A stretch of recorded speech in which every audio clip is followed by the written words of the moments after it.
Welcome into WFUV Sports' exclusive coverage of Radio Row at Super Bowl 59 in New Orleans, Louisiana. From Saquon Barkley to Patrick Mahomes, we had the opportunity to interact with NFL superstars and coaches from both the Philadelphia Eagles and the Kansas City Chiefs throughout Super Bowl week. Along with conversations with tons of faces you'll see in the big game at Super Bowl 59, we spoke with plenty of other exciting people, including active and retired NFL players, prominent sports reporters, and more. Our hosts broke down the Super Bowl 59 matchup with NFL players, analysts, and coaches all week long, giving you all the info you need about the game. Our interviews contain a wide variety of guests, all the way from NFL superstars like Jason McCourty telling us what it's like to play in a Super Bowl, to NFL insiders such as Judy Bautista telling us what it's like to cover a Super Bowl. So enjoy our mashup of all of the best sights, sounds, and segments from Radio Row.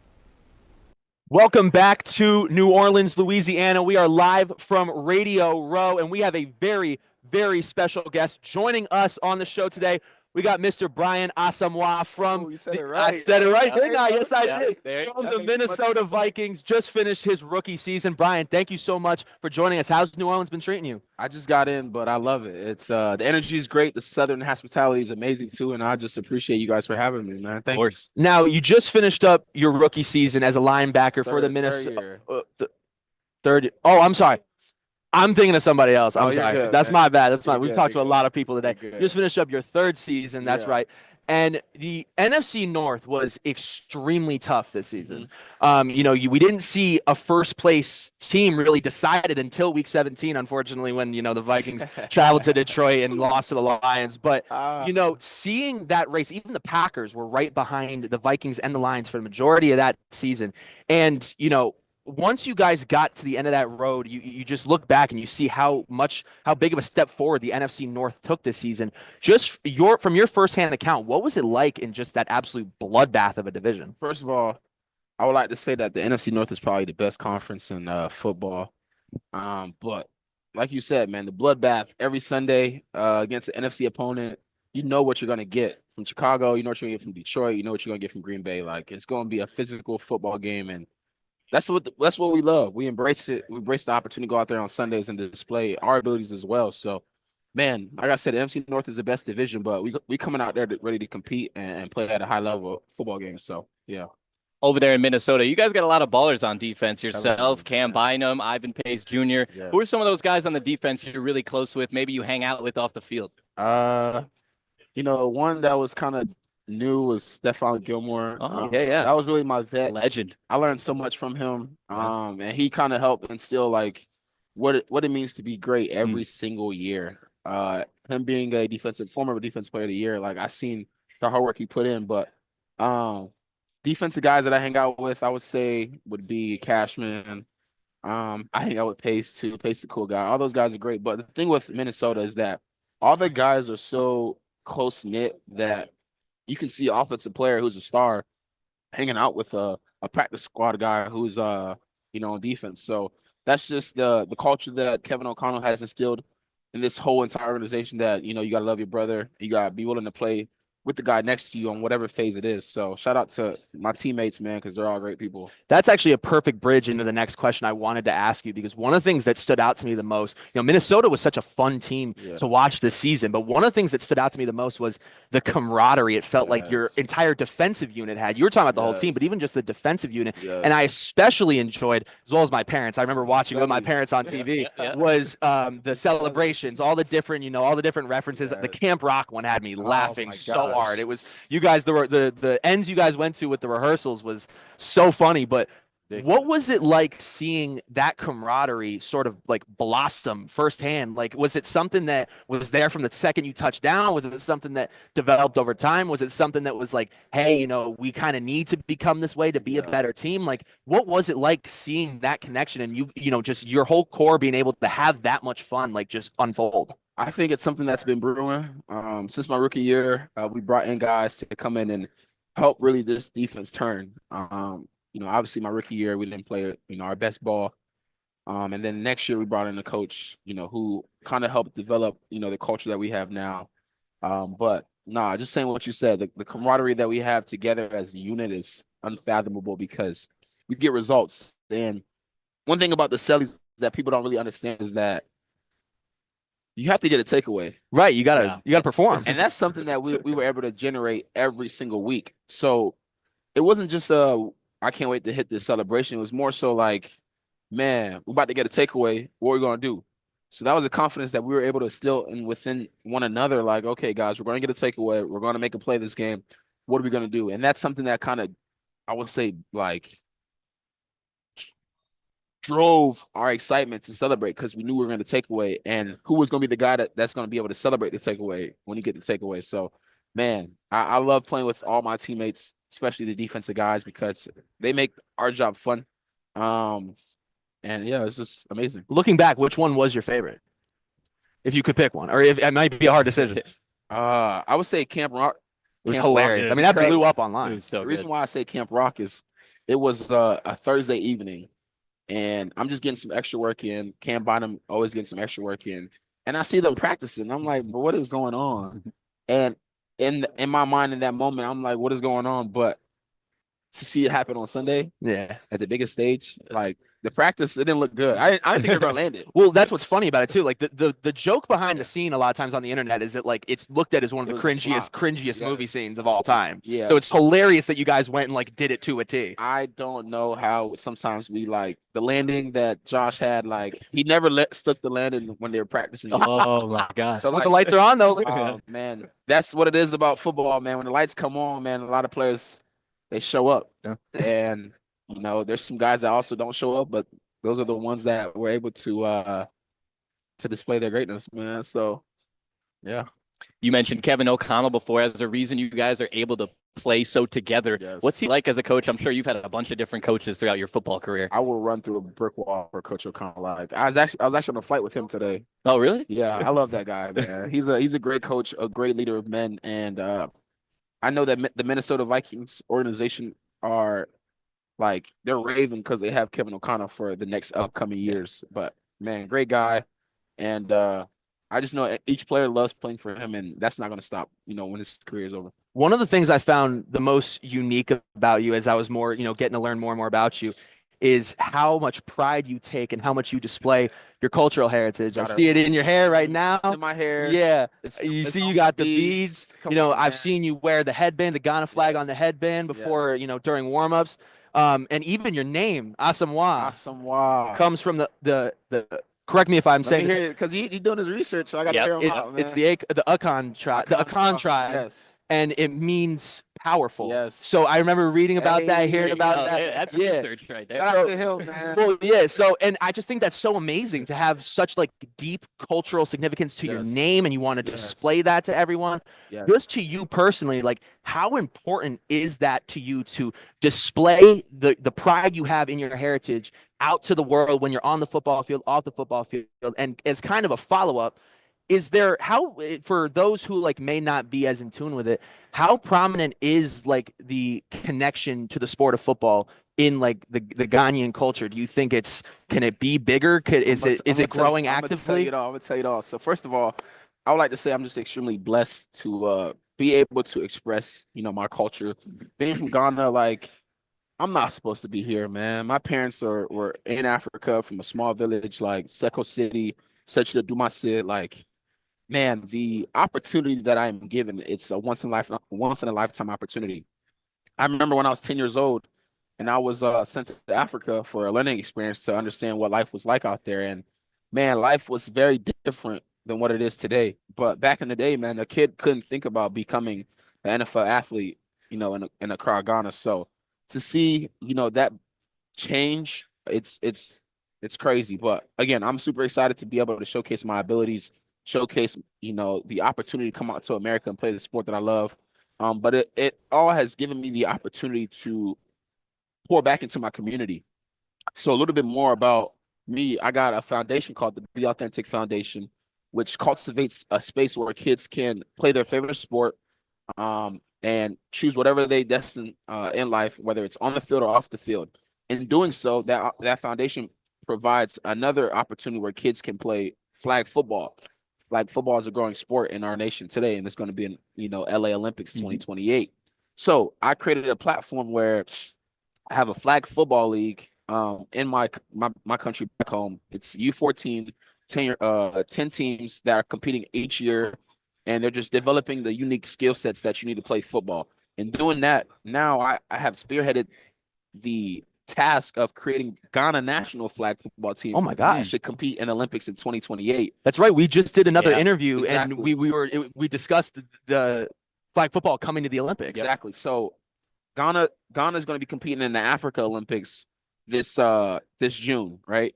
So it's something that's going to be going on for 2 years until 2028. So they're going against Nigeria, going against South Africa, all these countries that they're going to be competing against to sharpen their skills to compete in LA Olympics 2028 and see if we can go out there and take gold. So unbelievable opportunity, unbelievable way that life is transcending into, and I'm just excited to see where we go from here, man. I'm just trying to spearhead the ability where kids can showcase their abilities on the football field, but also showcase what they got in life in the classroom too, man. That's amazing. Thank you so much for sharing that with us.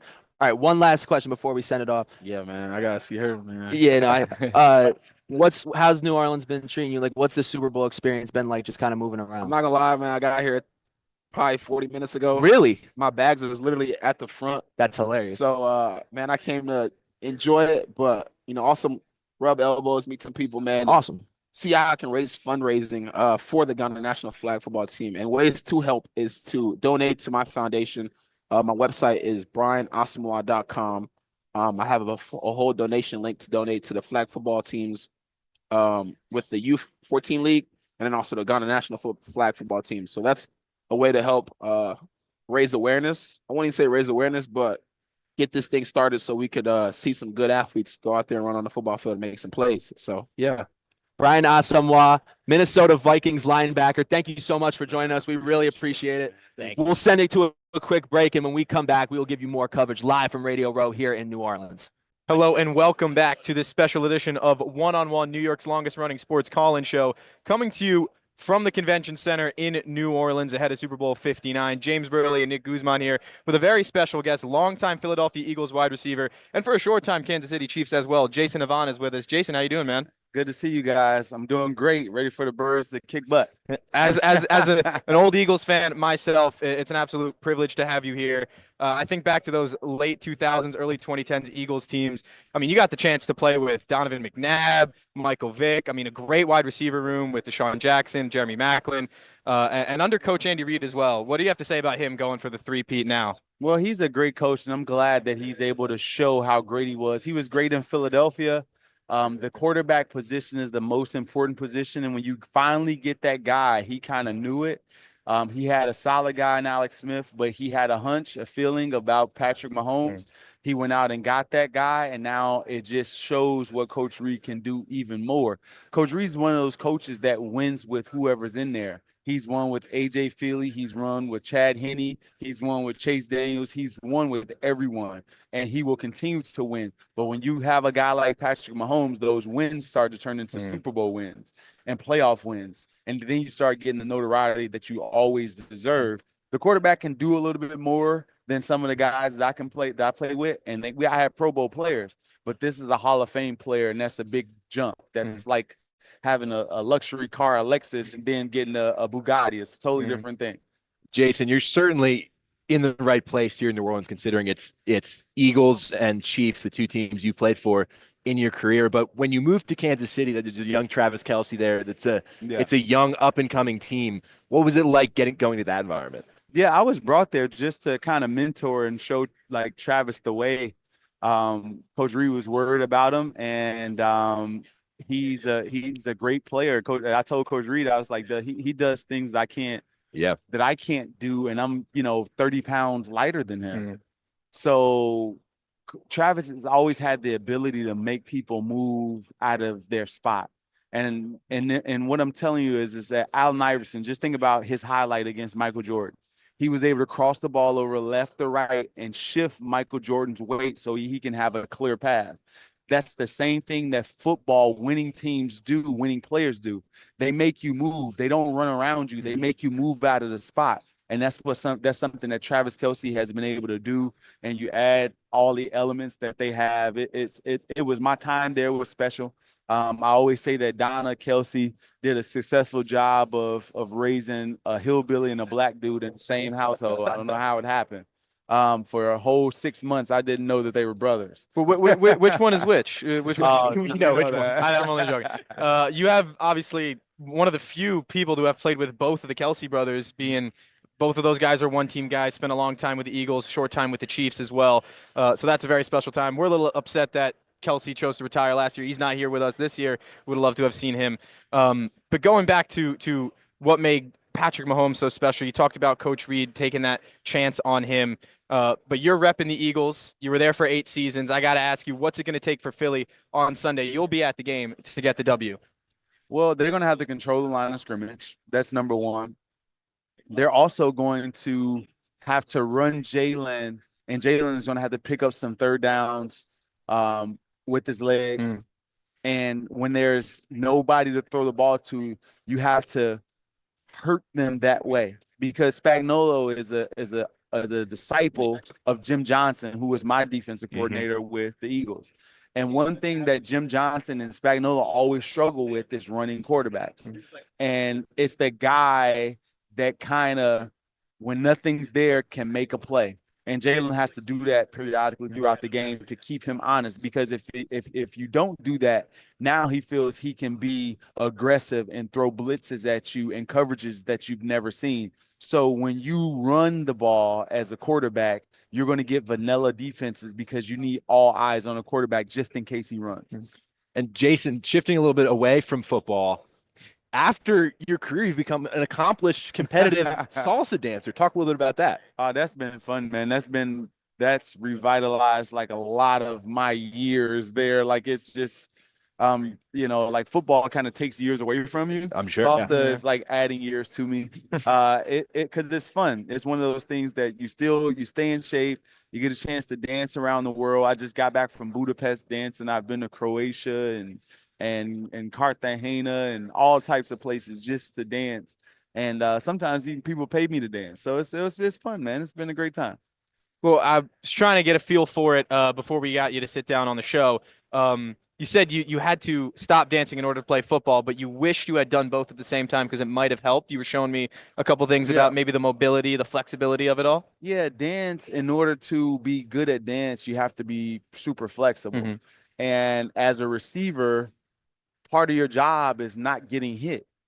Guys are trying to prevent you from going in the direction that you want to go to. So if you can avoid them, and usually if you're like Gumby, a lot of people may not even know that reference, but if a guy shoots a hand at you and your body can contort and get out of the way of that, that's beneficial to you.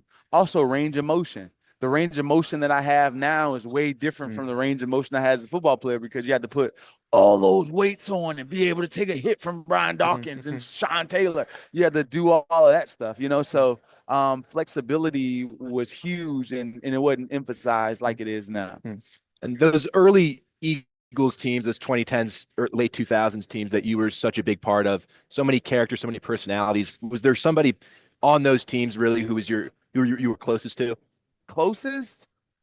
Me and Jeremy Maclin still talk today. Awesome. Just because he's one of those guys that he didn't listen young, and he didn't play until later in the year because he didn't listen. He started to listen, started to have more success. And then I would always tell him to do particular things at the line of scrimmage. He would never do them because he could get away with it because he was fast. Then he got hurt towards ACL. And after that, he had to do what I told him to do. So I seen him in Kansas City because we were teammates in Kansas City. And he ran a route. He's like, I got that from him? I was like, yeah, you got it from me. I was like, you finally listening. He was like, I had to because I couldn't get open anymore. So me and him are close. Me and LaShawn McCoy, we're close. He still asks me for information and for Eagles advice or anything like that. And he's my funniest teammate of all time. Yeah. Oh, Shady is hilarious. I can tell you stories about things, but it would be against the bro code. But that dude is hilarious. Yeah. Well, I mean, that's close to all the time we have for you, Jason Avant. I think we're going to put you on the hot seat before we let you go. Okay. Give us a prediction for Sunday. What's it going to take for Philly to win, and what do you think is going to be the outcome? Well, the game can only go two ways for me. It's either a close game and either Philly or KC can win, or it's the Eagles blowout. Yeah. I don't think KC has the ability to blow out the Eagles. The defense is really strong, and we control the best two positions on the field. Defensive line, our defensive line is better than their offensive line. Our offensive line is better than their defensive line. And with all the bells and whistles and the coaching and this and that, those two positions matter the most. You can have great players, but if you can't block, and guess what? Coach Reed has done a masterful job because they really can't block. Their offensive line can't block, but they've run a lot of RPO and quick running game, quick passing game, which kind of eliminate the need to block for a long period of time, misdirections and all those things, unblock guys that are confused. So he's done a great job. But I think when it comes down to nut cutting time and you have to beat a person, the Eagles are the bullies of the NFL and they beat people. They beat you not by tricks, they punch you in the face. Oh, well, you heard it here, folks. Jason Avant, thank you so much for joining us. Appreciate it. Thank you so much. Thank you, guys. Nick Guzman, James Birle. We'll be back on 1-on-1 from Super Bowl 59 Radio Row. Welcome back to the special Radio Row edition of One on One. We have yet again another guest here, and it's former Super Bowl champion Jason McCourty, and also him and I, brothers in high school. That's right. We went to the same high school, Vir Fidelis, St. Joe's Regional High School. Really big time stuff. First off, Jason, how's everything going, man? I was going good. I was a lot of years before you in high school, so the I'm brotherhood a stands. lot older, but It yes, does. it definitely still stands. So now I'm doing good. Happy to be out here in New Orleans. So one of the things I want to start off with, since we're here in New Orleans, we're live from Super Bowl 59 here at Radio Row. You know, Evan and I were talking earlier on one of our segments about, you know, how big this game truly is, the way that this city just completely flips upside down, Yeah. the ads everywhere. It almost just feels like they just changed the entire appearance of the city just for one game. And everyone knows the significance of the Super Bowl. Everyone throws their parties, you know, they're screaming at the TV. As a player and having played in a Super Bowl, we were talking about it. It seems like a lot of these guys really do just view it as another football game. Oh. Is it true? Like, is it a facade that they're putting on? Are you really like more nervous for a Super Bowl? How do you manage like the emotions and the anticipation of playing in a Super Bowl? No, I don't think you're more nervous. It's not just another game, and it's not because of everything that goes into it. It's a 2-week preparation that leads up to this game. When you get to this game, it's the biggest game of your entire life, but it's everything that surrounds it. You just mentioned it. We're sitting here at Radio Row. We're in a conference room at a convention center, and there's booths set up, and you guys are here all damn day hoping somebody walks by. That doesn't happen for just any game. Right. So you look at it for these guys, there's opening night on Monday when they first get here, and then every day leading up to the game, they're doing 30-minute media sessions that you never do for a regular season game. So I think there is so much buildup, and there's so many distractions for players. There's tickets to the games, there's hotel rooms, there's things that you typically don't have to deal with on a week-to-week basis that makes this such a bigger game. But I do think once Sunday hits, once you show up to the game and you're out there and you're warming up in your T-shirt and your shorts and pregame and all of that, and you're on the turf and you're on the grass, like that's when it starts to feel like it's just football again. And yeah, there's probably a little bit more nerves because you know what's at stake. Right. And that's the same way throughout the playoffs. But there's no better feeling. I can remember going out for pregame, walking with my brother, and just thinking about like, damn, we were 10, 11 years old dreaming about an opportunity to play together in the NFL. And I don't even know if we dreamed as far as making it to the Super Bowl, but there we were. So you mentioned your brother Devin. I think it's so cool. You guys went pretty much every step of the way with each other in terms of your football career, starting, you know, when you were younger, then at St. Joe's, and then at Rutgers, and then you both played on the Patriots together. Just walk us through that experience of really going through your football career. I know you had a few different stops with other teams, but you played at every single level with your brother Devin. What did that mean to you? And then how did you guys push each other to make each other the best possible football players you could be? Man, it meant so much. And I'll start the latter of that. Of you talk about us pushing each other. So when we were in high school at St. Joe's, we played basketball as well. And we'd be in the middle of a timeout, and our head coach would have to tell us to shut up because me and him would be bickering back and forth because he didn't think I was playing good enough defense, or I thought he should have made a shot. We had such high expectations for each other. I remember being at Rutgers and us being nose to nose in a summer workout because we thought the other one was dogging it. And that was kind of how we pushed one another and held each other to a high standard. So to be able to do it at every level, and I think what was special about the NFL is we didn't come in together. I get drafted at the end of the 6th round in 2009. He comes out as a first rounder a year later in 2010. And then I'm 9 years on my own in my career where I'm a captain in Tennessee. I've switched teams in Cleveland, became a leader on that team, had a good year. We sucked as a team. And then for him, he gets to New England. He's a captain in his 2nd year. He's winning Super Bowl. So we were able to have our own individual success at the highest level and then come together. So it was so much fun. And our first year in New England, you win a Super Bowl, but the moments in the meeting rooms and in the locker rooms of still challenging each other, holding each other to that high standard and raising the bar even to guys around us, because I have my way of doing things that I believe in that helped me get to my 10th year. And then he obviously had his ways that were the New England ways that no one could argue against the success they were having. So we would always have differentiating points and go back and forth. But I think ultimately we were able to raise the level of play for one another. Now, the night that you and your brother won the Super Bowl with the Patriots, I know for a fact that a younger me was screaming at the TV, enjoy the whole night. I am a lifelong Patriots fan. So I do have to ask you this question. You know, when you look at the New England Patriots throughout the entire decade, really throughout the course of 2 decades, it was always that they were the team to beat. And it wasn't just, it wasn't, there could be, they may not even be the best team in the league that season, but they were the team to beat. Always star-studded, Hall of Famers left and right. When you look at just back on your time with the Patriots, so many notable figures from the last 2 decades of football, what are your relationships like still with like members of that team that you were on? You don't talk to guys as much as when you're playing. Deron Harmon, I'm still really close with. Kyle Van Noy, still talk to all the time. And then when you see guys, me and Deb were at an event yesterday. We ran into James White's cousin. That's awesome. And oh, wow. You meet different people. And whenever I see Sweet Feet when I'm in New England and Pat Chung, I talk to every now and then, Ninkovich, a lot of different guys that you don't see all the time. But this past year, still working with the Patriots. Brian Hoyer was at his house. So there's so many different guys that you always keep in touch with. When me and Deb were doing our podcast, we had Big Vince Wilfork on. Love it. All of those different guys. Slater is a guy I talk to all the time, one of the best human beings I've ever been around. So phenomenal special teams, man. We love Slater. Yes, those relationships you build in a locker room. A lot of times once guys separate, you don't talk as often, but as soon as you get together, it's like you haven't missed a beat. I was in a hotel lobby today sitting down talking with Derrick Henry and Delaney Walker, 2 guys I played with in Tennessee, and we're just laughing, having a good time. So you miss the moments you had in that locker room, but whenever you get back together with guys, you just pick up where you left off. Now, one of your coaches, he's back in the game, and that's Coach Bill Belichick, but in college now. And I just want to get your thoughts on that move specifically. Obviously, Bill, very notable, one of the best NFL head coaches there's ever been, but now he's taking a little bit of a different direction.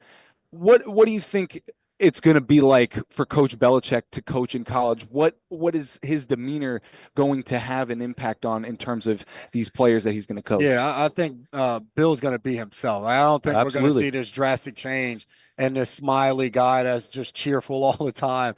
I think what he brings to the college game, obviously you talked about the success he's had in the league, but I think is the how. He can show and teach a guy how to get to where he wants to get. I think the unique thing for him is, all right, how do you convey this message to these guys when I think he'll make a killing in the transfer portal of getting guys that for whatever reason haven't panned out at whatever school they're at, and he'll be able to watch film and evaluate and explain to a guy what it is you need to get to the next level. When I first saw the news, I was like, man, what the hell is Bill thinking? He's going to go back to college. But I think Bill is a football guy. I saw him last year and said to him, like, dude, you're killing it in the media. Like, you've become a media darling after you told us to hate the media while I was one of your players. And he's like, I was like, how are you enjoying it? He's like, it's all right. And I think that told me like somehow he was going to find a way to get back into coaching and just being around ball every single day. And I think that's what Carolina gave him. He didn't wait around to see if an NFL team was going to give him a shot. He had an opportunity there. Steve Belichick, his son's going to be his defensive coordinator. I'm assuming at some point Brian Belichick is going to go as well. So having your boys there with you, coaching and doing what you love, I think he's excited for the challenge of a lot of people are wondering, can he actually do it in college? I think that probably fires him up.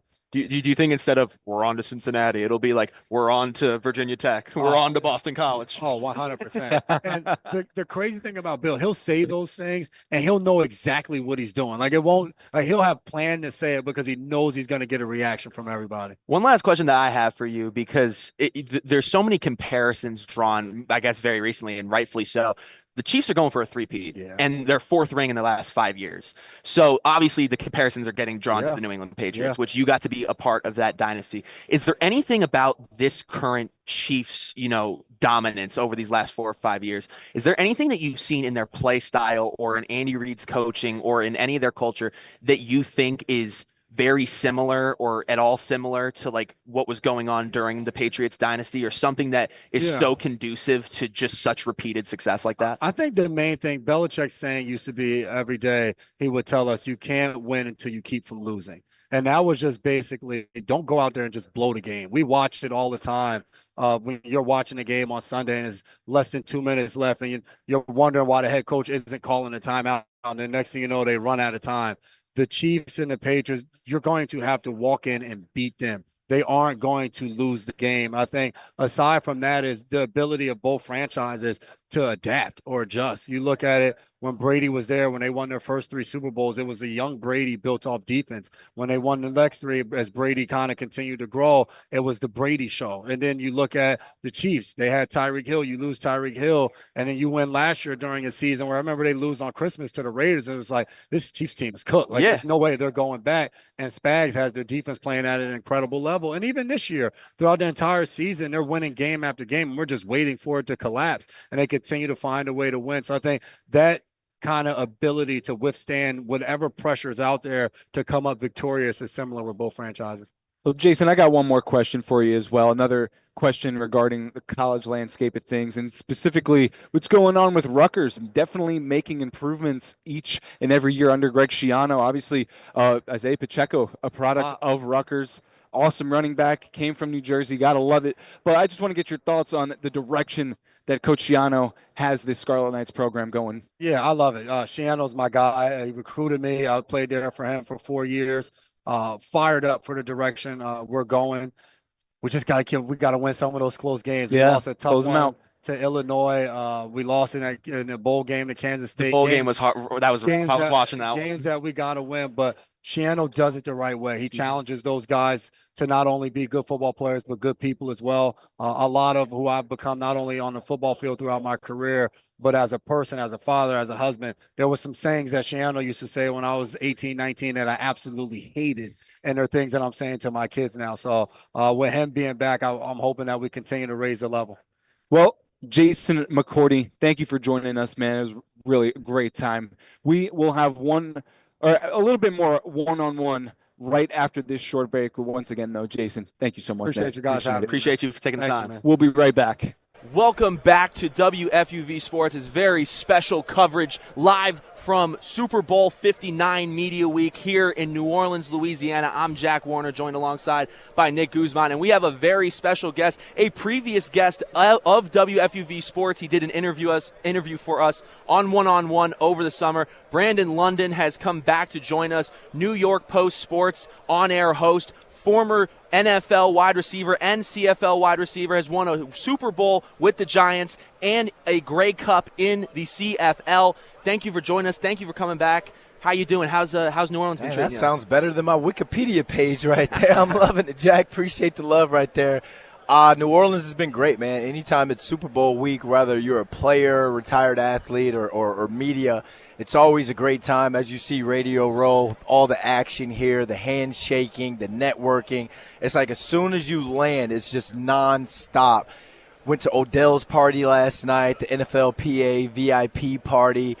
I mean, just the hands you shake here, you shake that right hand, that right hand, not the right, but the right hand. Yeah. It sets you up, not only career-wise, just anything, everything. Your socials, content, anything and everything. So I've been having a great time. I've been having a blast. Now, because of where we are, again, we're at Super Bowl Media Week. We have a lot of Super Bowl-related stuff to ask you, especially the fact that you were on a very special New York Giants team that beat the undefeated New England Patriots in the Super Bowl. 18-1. 18-1. But before we get into that, I just want to do one quick question for you that is very relevant as of last night and has to do with that team.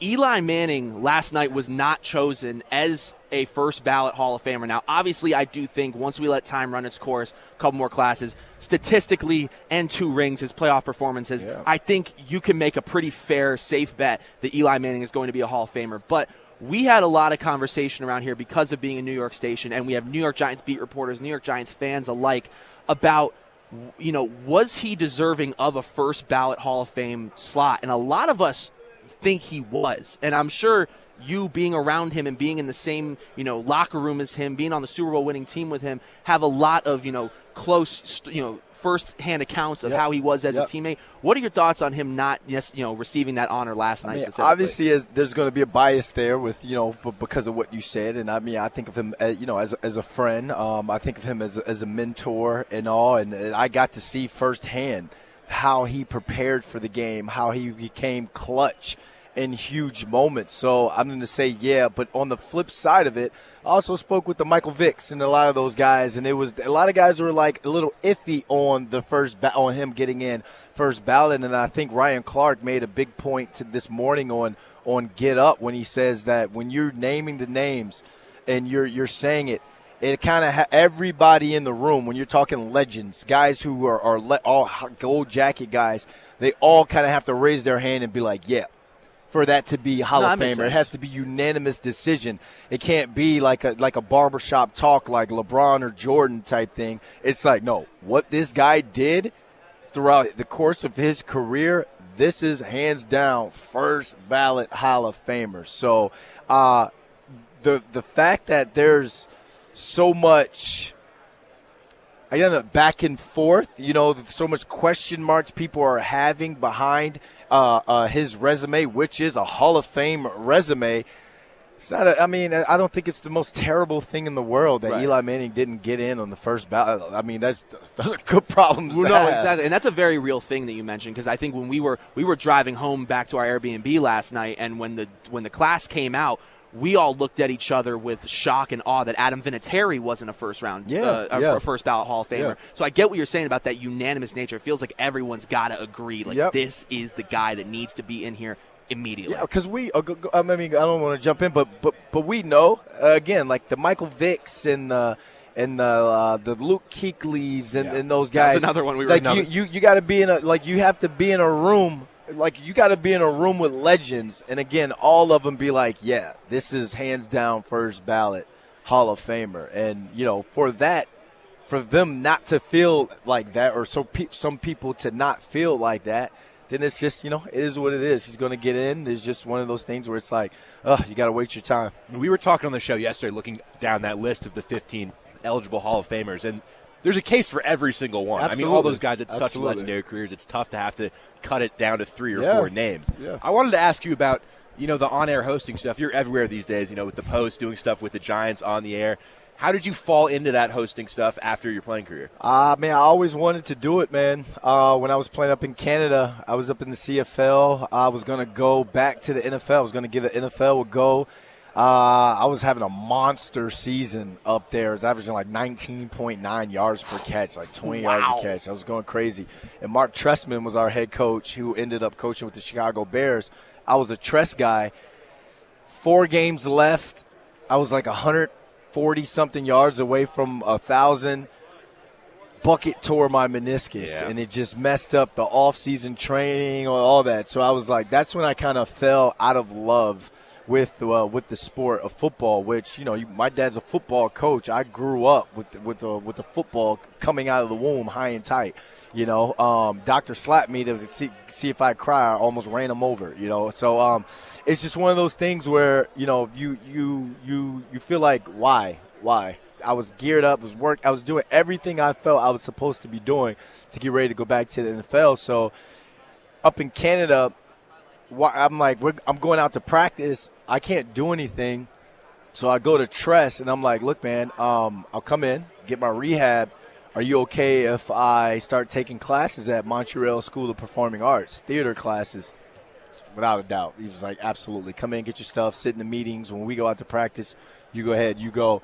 So I started doing that, man, and I moved out to L.A. for that off season, and I was like, I just became enamored in just the production life. So when the 2015 season, I'm going back. I'm all packed up, ready to go back to training camp. And then I get this like call to go out to LA and test for a show called Hollywood Today Live. So I go out there. I miss like the first 4 days of training camp in the CFL because I'm testing for the network for Fox and all out there. They didn't think I was ready, so they sent me back. And just through that week, I was just like, I don't want to play football. I want to go do this TV thing. So I retired after a two-day. I don't know why I retired after the second practice. I should have done it like early in the morning instead of going through. You still went through the whole thing. Bro, I had like 14 catches on the day. Like the last practice, I had 9 catches in practice. Yeah. And I just start crying when we're in the stretch down lanes. I'm just crying. Everybody's like, they used to call me Wavy up there. Like, Wavy, you good?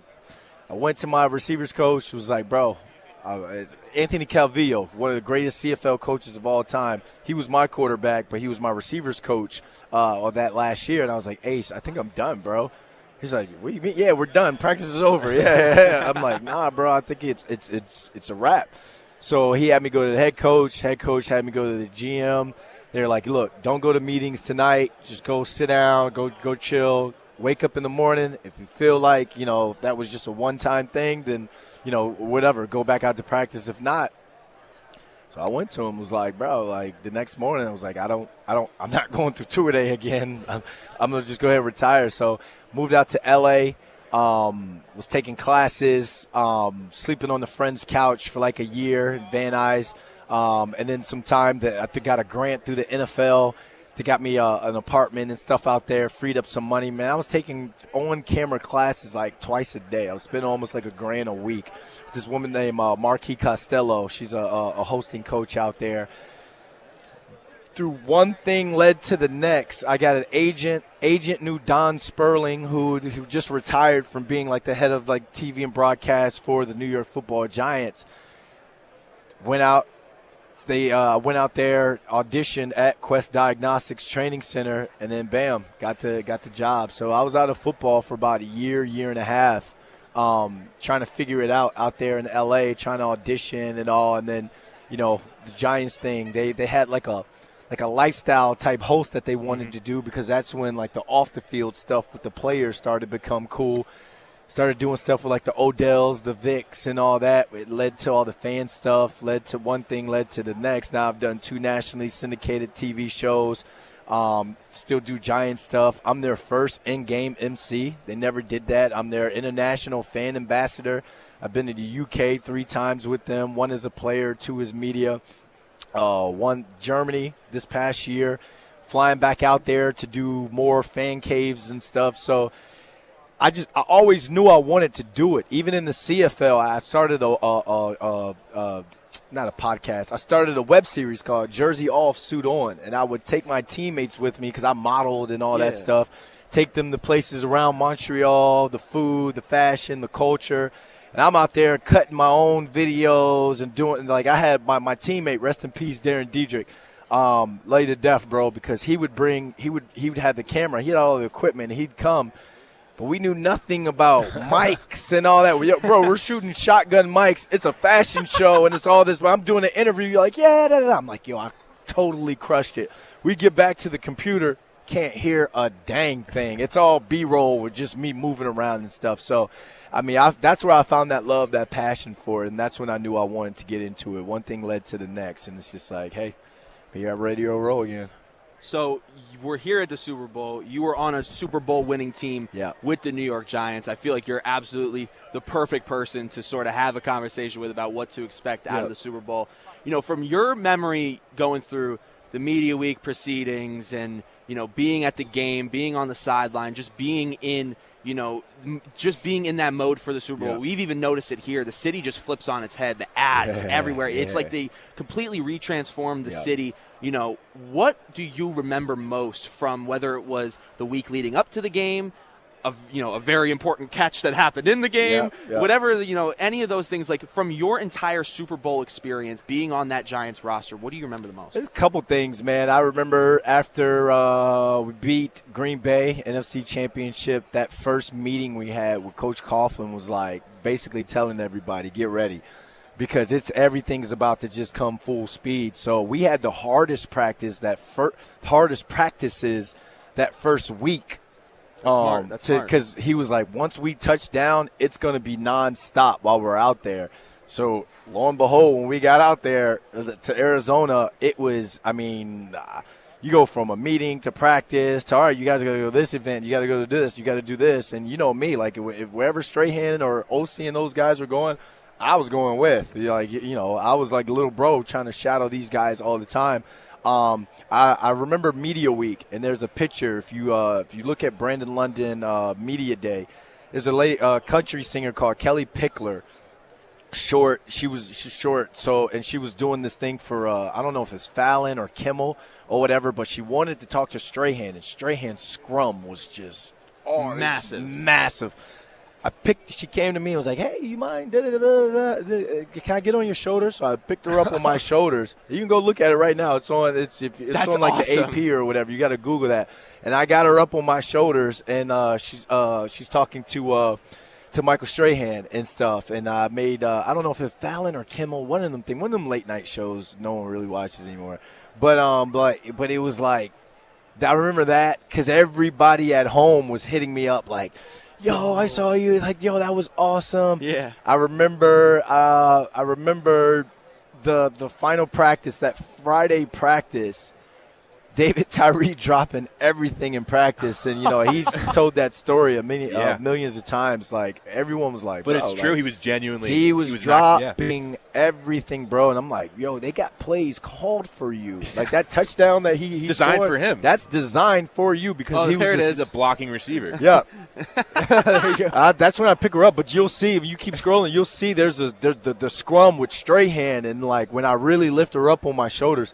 But, yeah, he was dropping everything. I remember during the game, I met Alicia Keys because she was the pregame performer. Nice. Right there. Stray's booth right there to the left. That's amazing. Oh yeah, and that was me with Odell and Shep last night at Odell's party. So Nice. It's like, again, like you say, the city, it just comes alive, man. Like, I remember the Super Bowl. Well, I'm sorry to jump off, but I remember when the Super Bowl was in San Francisco.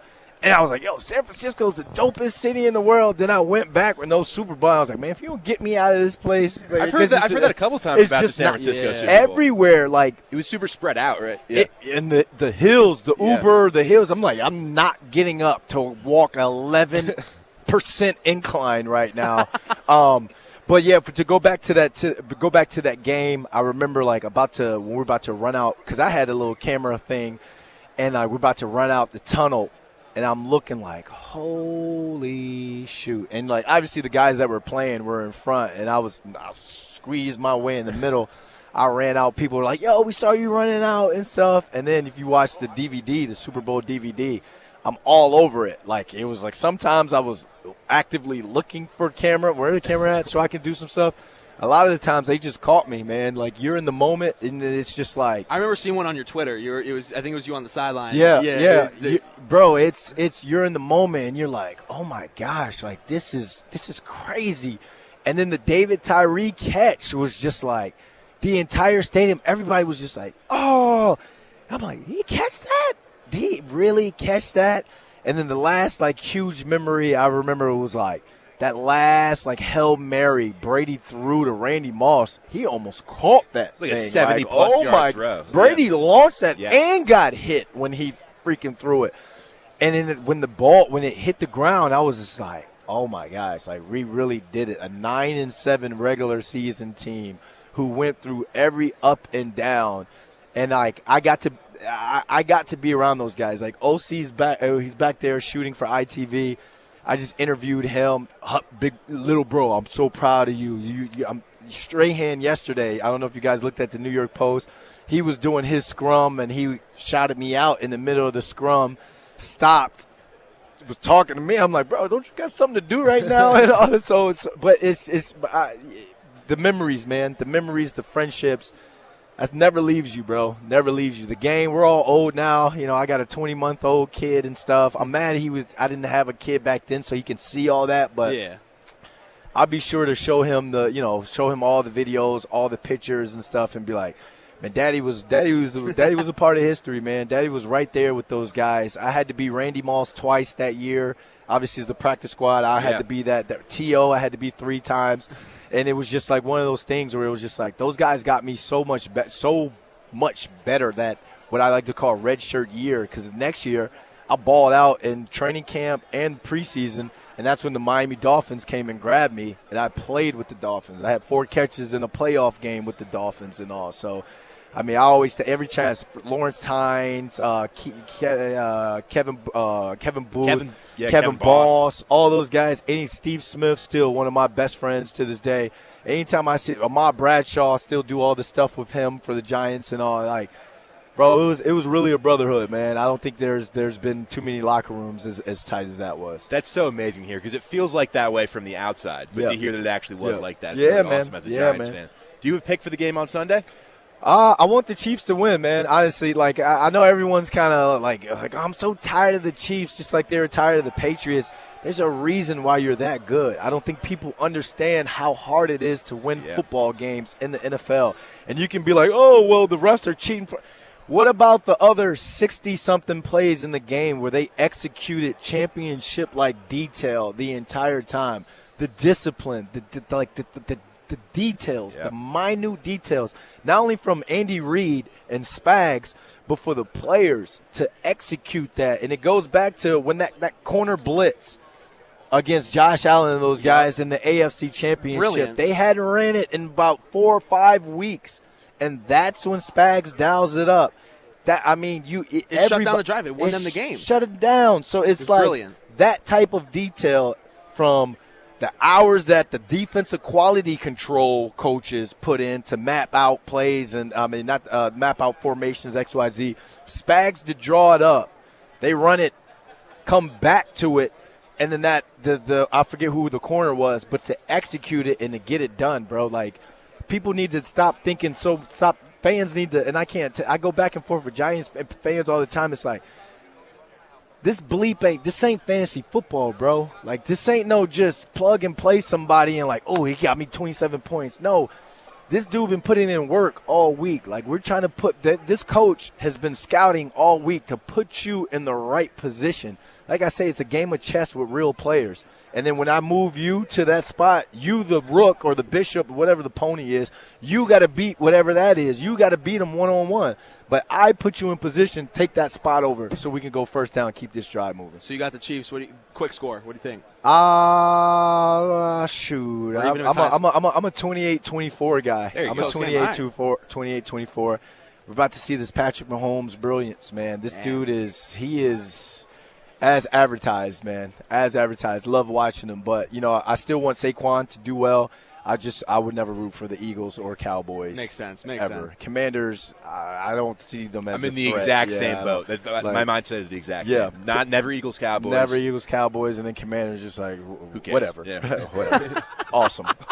Brandon London, thank you so much for joining, taking the time. Thanks so Brandon much, London, New York Thank you, Post guys. Sports. We're going to send it to break. We'll be back with more coverage from Radio Row. All right, Jalen Ford, you're on one-on-one, Fordham Radio. I'll start with this. It's not every day you get to your rookie year, the place you play in gets to host a Super Bowl. And I mean, we've only been here for about a day, but how awesome is it to get to see this place hosted, be the venue for a Super Bowl? I was just talking about that with the last interview I had. But just for me, being a rookie and like having this this great opportunity experience, it's actually been pretty cool. And I've honestly just gotten started. Like yesterday. I was up at a school, kind of just hanging out with the kids, taking pictures with them, signing autographs.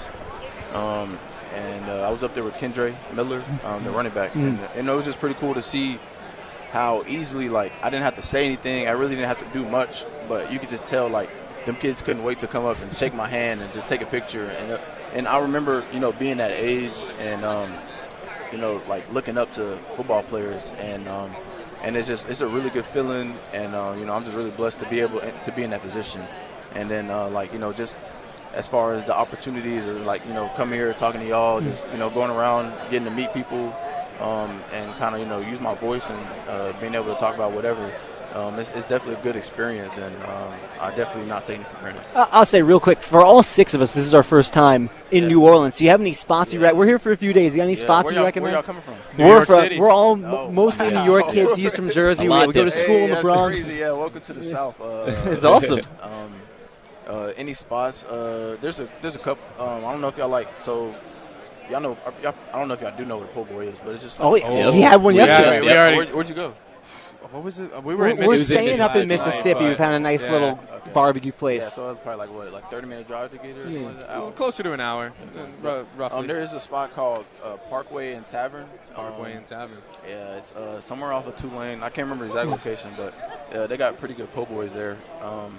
You might have to catch it early because the line is probably long right now with all the Super Bowl stuff going on. It's a good tip, though. Yeah, but, I mean, there's so many food spots. You really can't go wrong. I think, honestly, when I got here, that was probably the best thing about being here was, like, everywhere I go, the food is good. Yeah. And so, like, that's been pretty cool. And then other than that, I haven't really done too much because, like, I was in season, and then unfortunately I got hurt, like right towards the end of the season, so I haven't been able to take my off season and kind of go out too much, but I'm hoping to do that when I get back healthy. Well, speaking of, how has the recovery process been going? How is the leg? You came in on the scooter. Yeah. You've been getting a top speed on that thing, moving any? No, I've been. I try to stay away from top speed. I kind of focus on staying upright. Unfortunately, I didn't had a couple wipeouts, but I think for me just trying to get back as fast as possible and doing it the right way. Luckily. Everything I've done with the team, and they've taken really good care of me. So that's been pretty good. And then for the most part, it's just not taking for granted like how easy it was and how I enjoyed walking. Now that I got to use a scooter and my ankle, but I'll be back in June or so like that. So I'm just taking this time to try to maximize anything else I can do without being on my feet. And then going back to your time at Texas, there were a lot of notable names on the teams you played for. Bijan Robinson, one of them, Quinn Ewers. Who were some of your best friends on those teams? Those two you named, I was pretty close to them. There's some guys coming out the league this year I was pretty close to, like Barron Sorrell, Byron Murphy, Jade Barron, like those guys. We've been there all 4 years. I think Jade did 5, but just from the start that we got there to how Texas has progressed, I think that just made us super close. And I forget, there's so many other dudes I can name, and just seeing that, when I got there or the second year I was there, we only had maybe 2 guys drafted or maybe none. I really can't remember. Fast forward to last year, it was we had 11 or something like that, and this year it'll be more probably, but. I think that was just the biggest thing that I got to enjoy seeing that, these guys are having success along with me. And it was just pretty cool. And what was that progression that you're talking about like? You really broke out onto the junior year. You guys got a lot better every season. What was that like? That was pretty good. And, doing it with those guys you named, some of the guys I consider my lifelong brothers, doing it with them, I really enjoyed it. And I'm just glad I was able to, do what I needed to do to reach the level I'm at now and, continue my football career.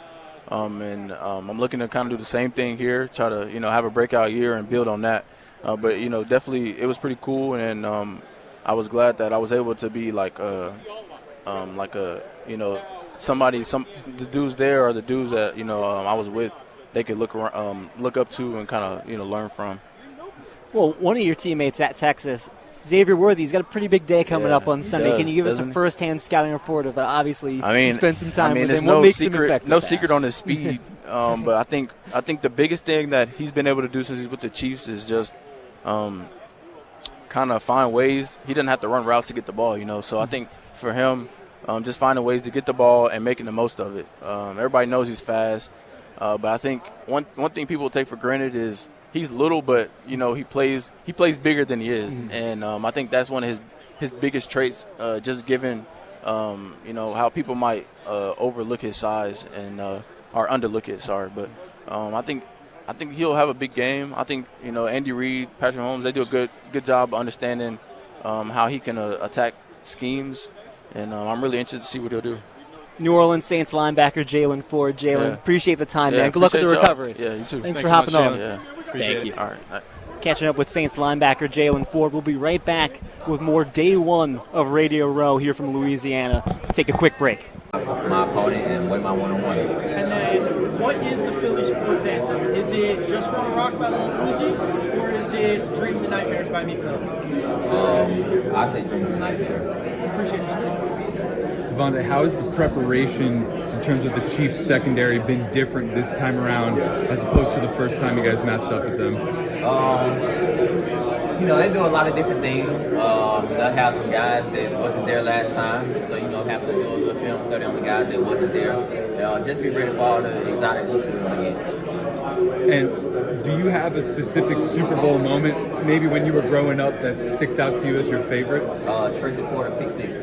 AJ, what kind of impact has Saquon had on the locker room throughout the season? A very big positive impact. He's a really good human being. He's very funny. He lights up the room when he comes in, and what he does on the field, speaks for itself. Dallas, when you were growing up, what was your favorite Super Bowl moment? Growing up, the best part about the Super Bowl, my buddy, his dad was a school teacher, and his birthday was usually the weekend around the Super Bowl, so he'd have his birthday parties at the school. We'd watch a little bit of the game, and then we'd head to the gym and play our own Super Bowls. Up until I got older, I probably didn't watch as many of them as whatever, but I remember playing a lot of games with friends during the Super Bowl. Jordan, you could be just the second Australian native to win the Super Bowl. What would that mean for you personally, and you hoping that helps grow American football back home? And I was kind of hoping I'd be the first. Yeah. That's how I really feel. But, I think for me, it's never been about, it's going to sound bad, but for me, it's a personal achievement. I just win it for myself, for my country, for my family. Just win it for me. Yeah. But I think it'd mean everything. Just, again, bringing more attention to the sport is the goal. I think, like I said earlier, I don't know if you'll hear, a lot of misconceptions about the sport and how it's viewed down under, and I think just winning that would be amazing and help the goal of mine. And what would you say about Cam Jurgens stepping into the center role this year, replacing just a big guy like Jason Kelsey? How good he's been adapting and even taking snaps in the championship game, not 100%. Cam Jurgens was handpicked by the man himself, and I think when somebody does that, you know what kind of player to expect, what we're getting. And I think the last 2 years, Cam's really spent that time growing and learning from Kels, and now it's his time to shine, and I think he's done a fabulous job of just being locked in. I think the great thing about Cam is he's got short-term memory, but it's a plus or minus. Doesn't care, just keeps playing the next play, but he gives everything he has. Everything he has. And just the offensive line has been such a shining star for this team all year long. It's helped the run game. What would you say that Jeff Stoutland, the offensive line coach, has been able to help you guys with specifically? Everything. I think a big part of our success is Coach Stout, the way he coaches. A lot of people want to last in this room, like regular day people, regular Joes, just on the intensity of the meeting. Coaches us on detail and technique almost every minute, every play. We're watching film from the 1960s just because you see that look in the game. And, it's when you have a coach that cares that much about his players and wanting them to succeed, man, you go out there and you execute at a high level just based on that. AJ, this organization is always talking about growth and progress at every level. Looking back on the past 2 years since you last reached the Super Bowl, what would you say is the biggest difference between the 2022 Eagles and the 2024 Eagles? We're a completely different team. We're a lot better, especially this year than we have in the past. I always got love for him. It's a different time. And individually, what's one area that you see yourself has really grown in those past 2 seasons? I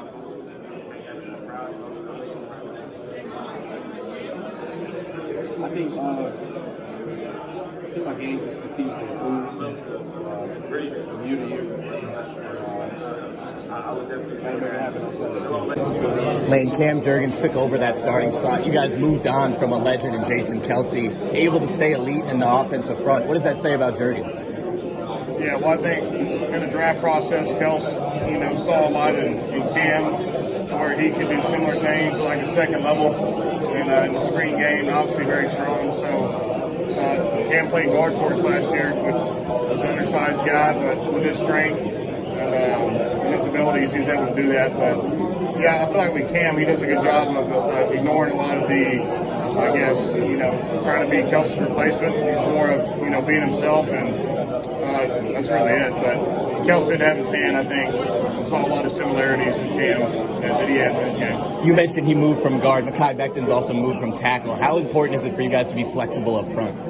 Yeah, I mean, with all the injuries that happen and all the commotion that happens during the season, we've had multiple seasons where scouts have guys, play pretty much all positions. Matt Tubman's one of them. So, before games, one thing I guess people are getting attention out of is how we go and hit the blocks. But, starters to everybody, he just treats it that, if they get a shot to play, they're going to be ready. They have the reps, and that's how we approach that. Zach, obviously such a great year for you, but you signed a 1-year deal in the offseason. Someone like Jordan Mailata was a 7th-round pick.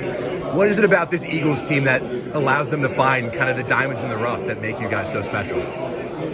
I don't know. That's all up to Howie. Yeah. I mean, he does a great job. This roster is crazy. Defensively, offensively, it's top-tier talent, and then he also brought in great coaches to kind of guide us to what we can be.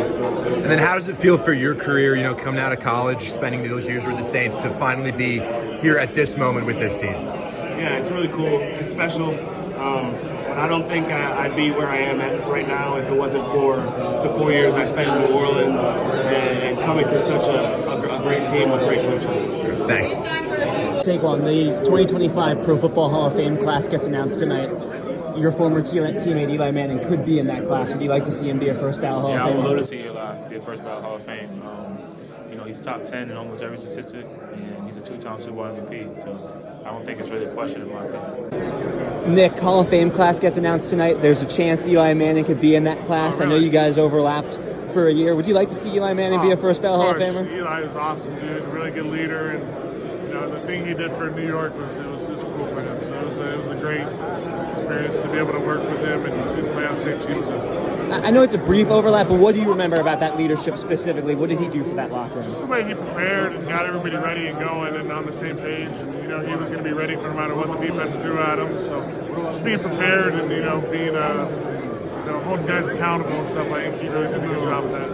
What's it been like to play in this offensive line room? It feels like, position to position, just stacked with talent and guys that have been around for a while. No, this offensive line group, it's a fun group to be a part of. Those guys, just being able to show you stuff that, I've never been able to see before, and just talk through a couple plays and stuff that they've done, and just the way they go about their business each and every day of practice, it just makes everybody better around them. So it's been a really cool experience. After falling just short in Super Bowl 57 a couple years ago, I'm sure the focus since then has just been getting back to the Super Bowl. Yeah. But is there, between now and then, was there ever a hope that it was maybe the Chiefs that you would see again just to get one back just because it was so close? Not really, man. We just look forward to whoever we play because, like I said, teams change every year. The 22 team was not the same team as 24. Their 22 team is not the same as their 24 team. So it's not really never be a get-back situation. Hey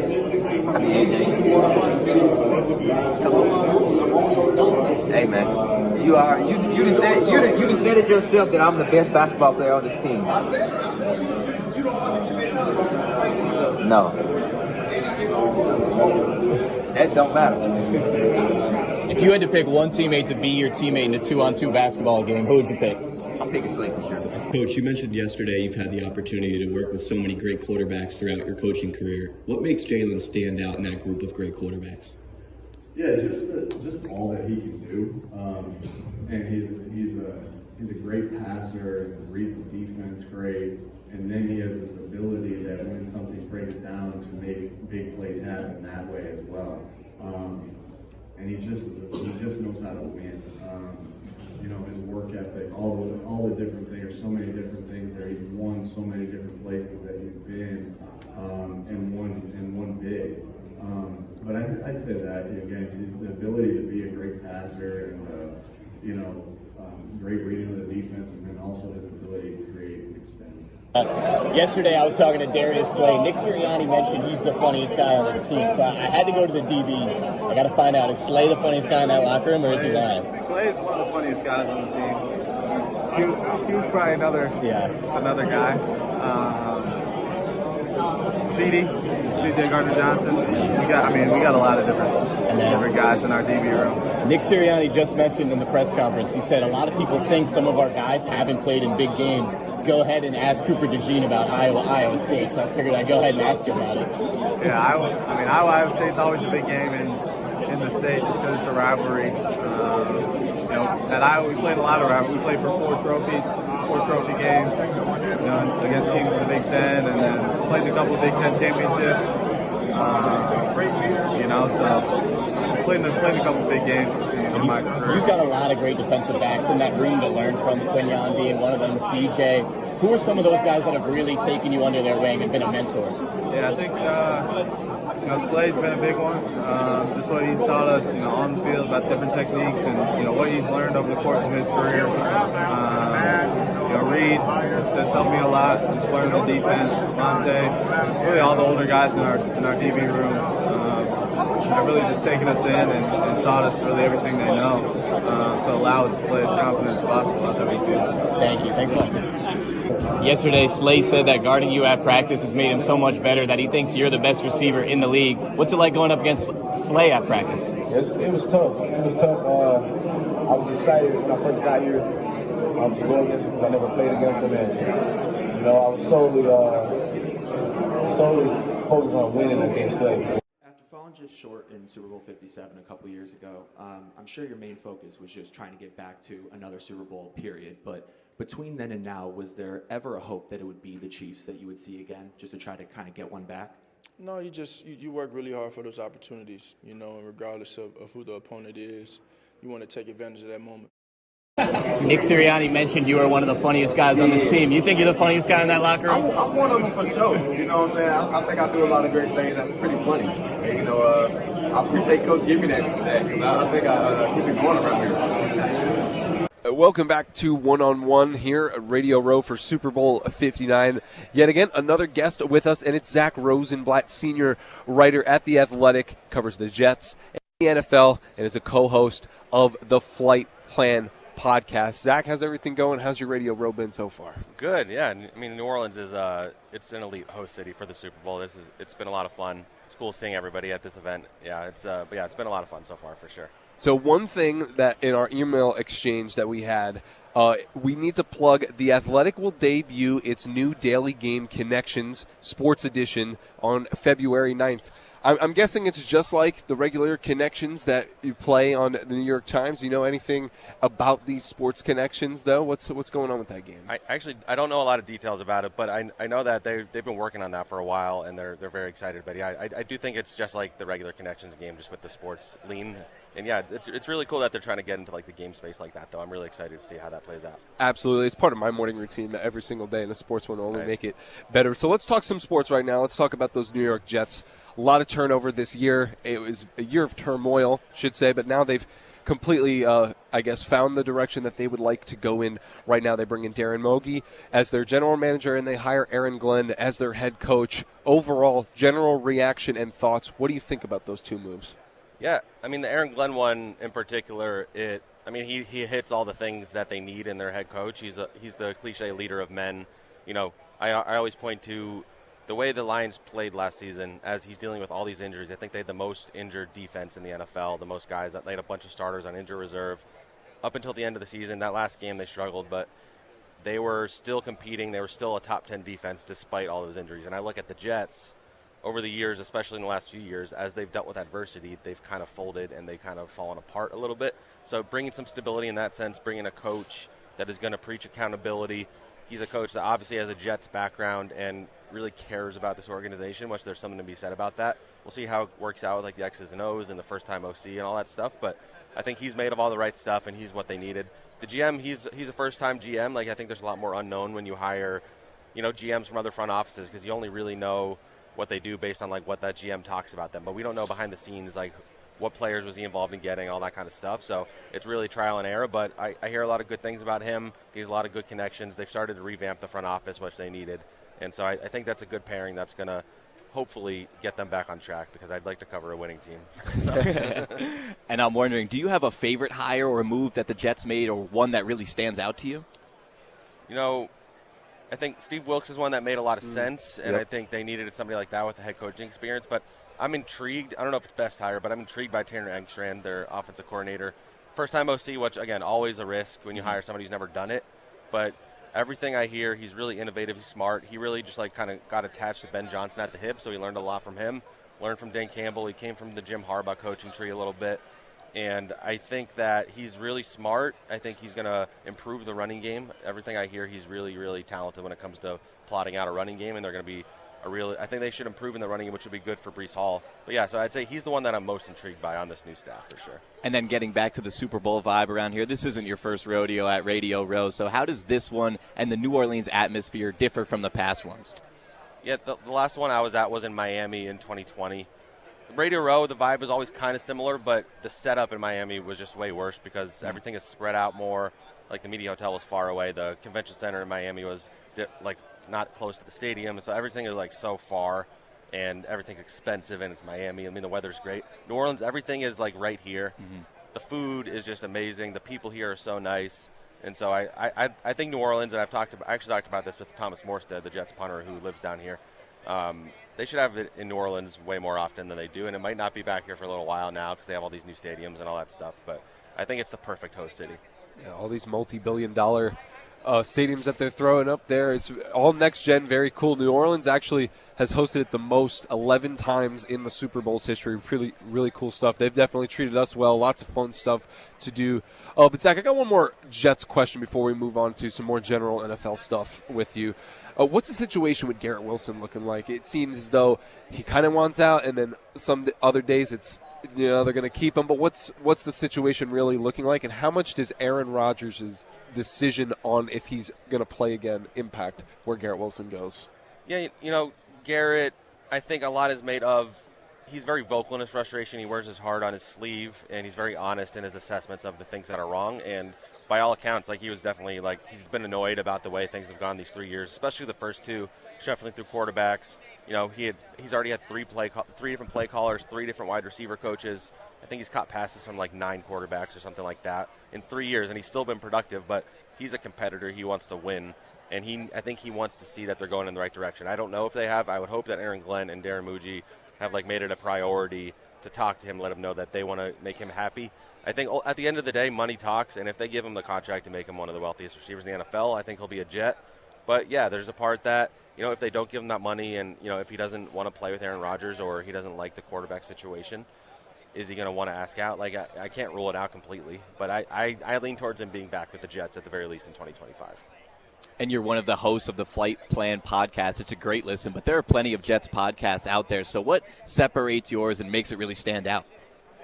Yeah, our podcast is in the Badlands Network with Joe Caporoso, Connor Rogers. They have a great podcast. We joined them because they have this built-in audience and they're really passionate. But what we're bringing that's a little different to that group is that I'm on the ground, I'm there, I'm in the locker room.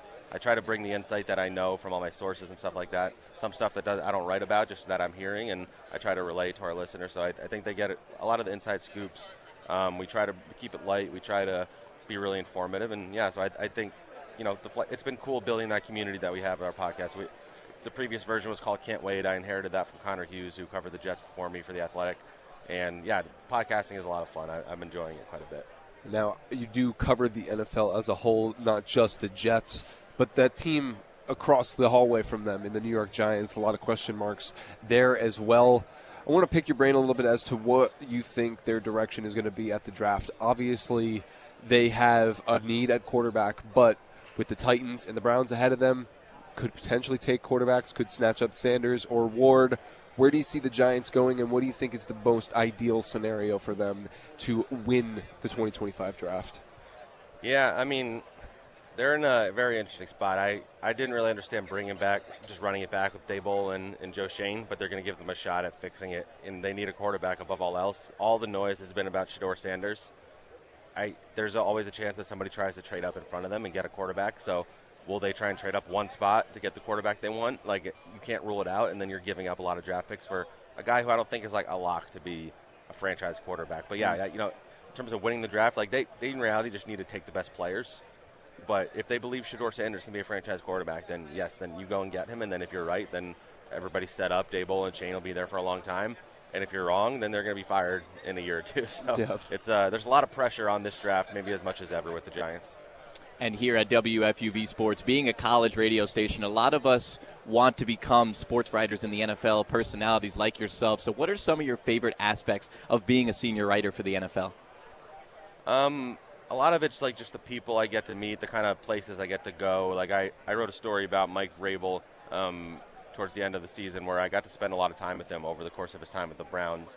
And like those kind of opportunities, like I don't take them for granted. I pushed for it. I pitched it to him. I worked really hard on it. But like being able to like spend time one-on-one sitting down with people like that, like that's the part of this job that's really cool. You get to tell their story, and then when you write it, I feel the most stress about the person I'm writing about if they like it, and then when they tell you that they do, it's like the best feeling in the world. So yeah, this job has been really fulfilling, and it's taken me places that I never would have been able to go. Well, Zack Rosenblatt, everyone, Zack, thank you so much for hopping on the show, taking a little time to talk with us today. Yeah, good to talk to you guys. We'll be right back here at Radio Row, live on One on One. Welcome back to One on One here at Radio Row for Super Bowl 59, and we have another very special guest here. It's Judy Batista. Shout out to Grace McCarron. That's Grace McCarron's mom. Judy, how's everything going today? Good. Busy day. Yeah, definitely very busy day. Well, thank you for stopping by, taking some time to chat with us. Want to start with what you're doing now. I know it said Wikipedia said that you were from South Florida, and then you went to University of Miami, but now you are with the NFL Network.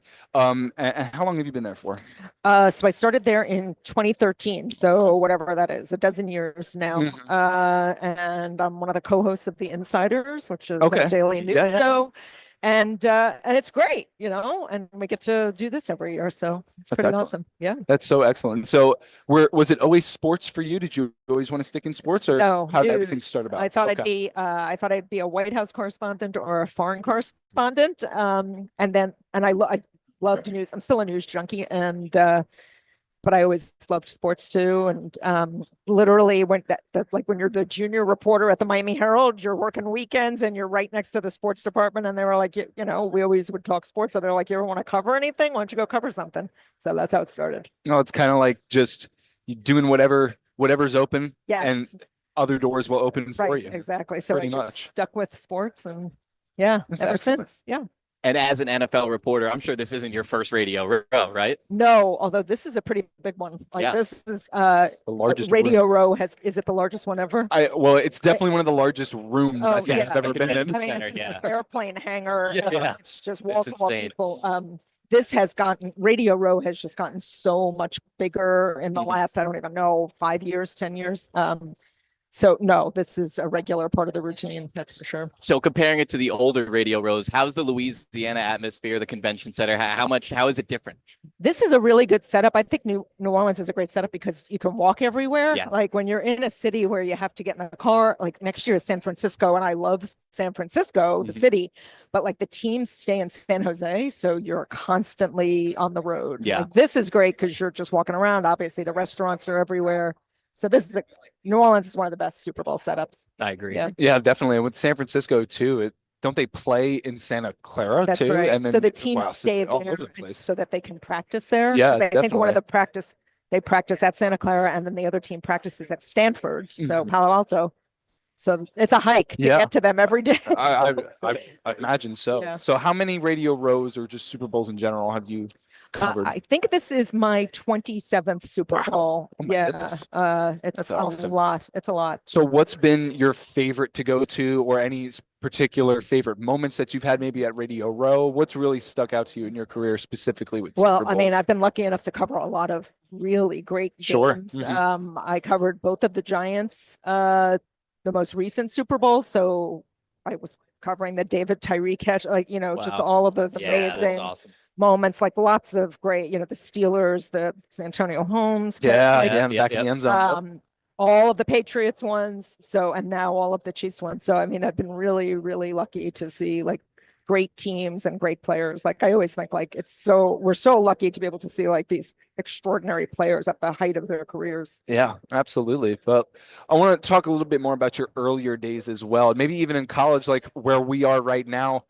What got you into sports and journalism in general? Was it something that you always wanted to do? Did you always have a knack for reading and writing? But what was the main motivation behind getting into this profession? Well, like I said, I was always into news. I was always a sports fan, and I was always a news person. I always loved news. I didn't necessarily know that that's what I was going to do with my career. I mean, once I got to college, I pretty much knew I was going to major in journalism. But I started majoring in journalism. I did political science as a double major, and I really liked it. Like I always loved to read and write, and so that's just sort of the direction I went. And then, like I said, about 2 years into a job at the Miami Herald covering news, sort of sports things started. And for a while I did both, which is what newspapers will do. Like, yeah, you want to cover 2 beats? Great, for the price of 1. So, so I did that for a little bit, and then I just, kept on the sports path. Awesome. So a lot of us, all of us here, but a lot of people listening to, young sports journalists, people interested in the sports community. As an NFL Network employee, what is that like? Can you describe working with NFL Network for us? Yeah, it's great. I mean, you don't really get, and I know people must think that we get extraordinary access that nobody else gets, but that's not true at all. I did think that, I must admit. I can assure you, I wish we did, frankly, but we don't. Like they do not hand us tons of news that you might think we're getting handed to us. No. But it's great. I mean, you're obviously working for like the biggest league in the United States and the sport that everybody in the country watches. And so that's kind of cool. And I mean, like as somebody said to me once, like every other company describes like their big event of the year as this is our Super Bowl. And it's like, well, this is our Super Bowl, right? It's the Super Bowl. So this is like this. I always love this. I love the playoffs in particular. The season is great, but the playoffs are awesome. And like, I still get, like I will wake up on Sunday and be excited that I'm going to the Super Bowl still.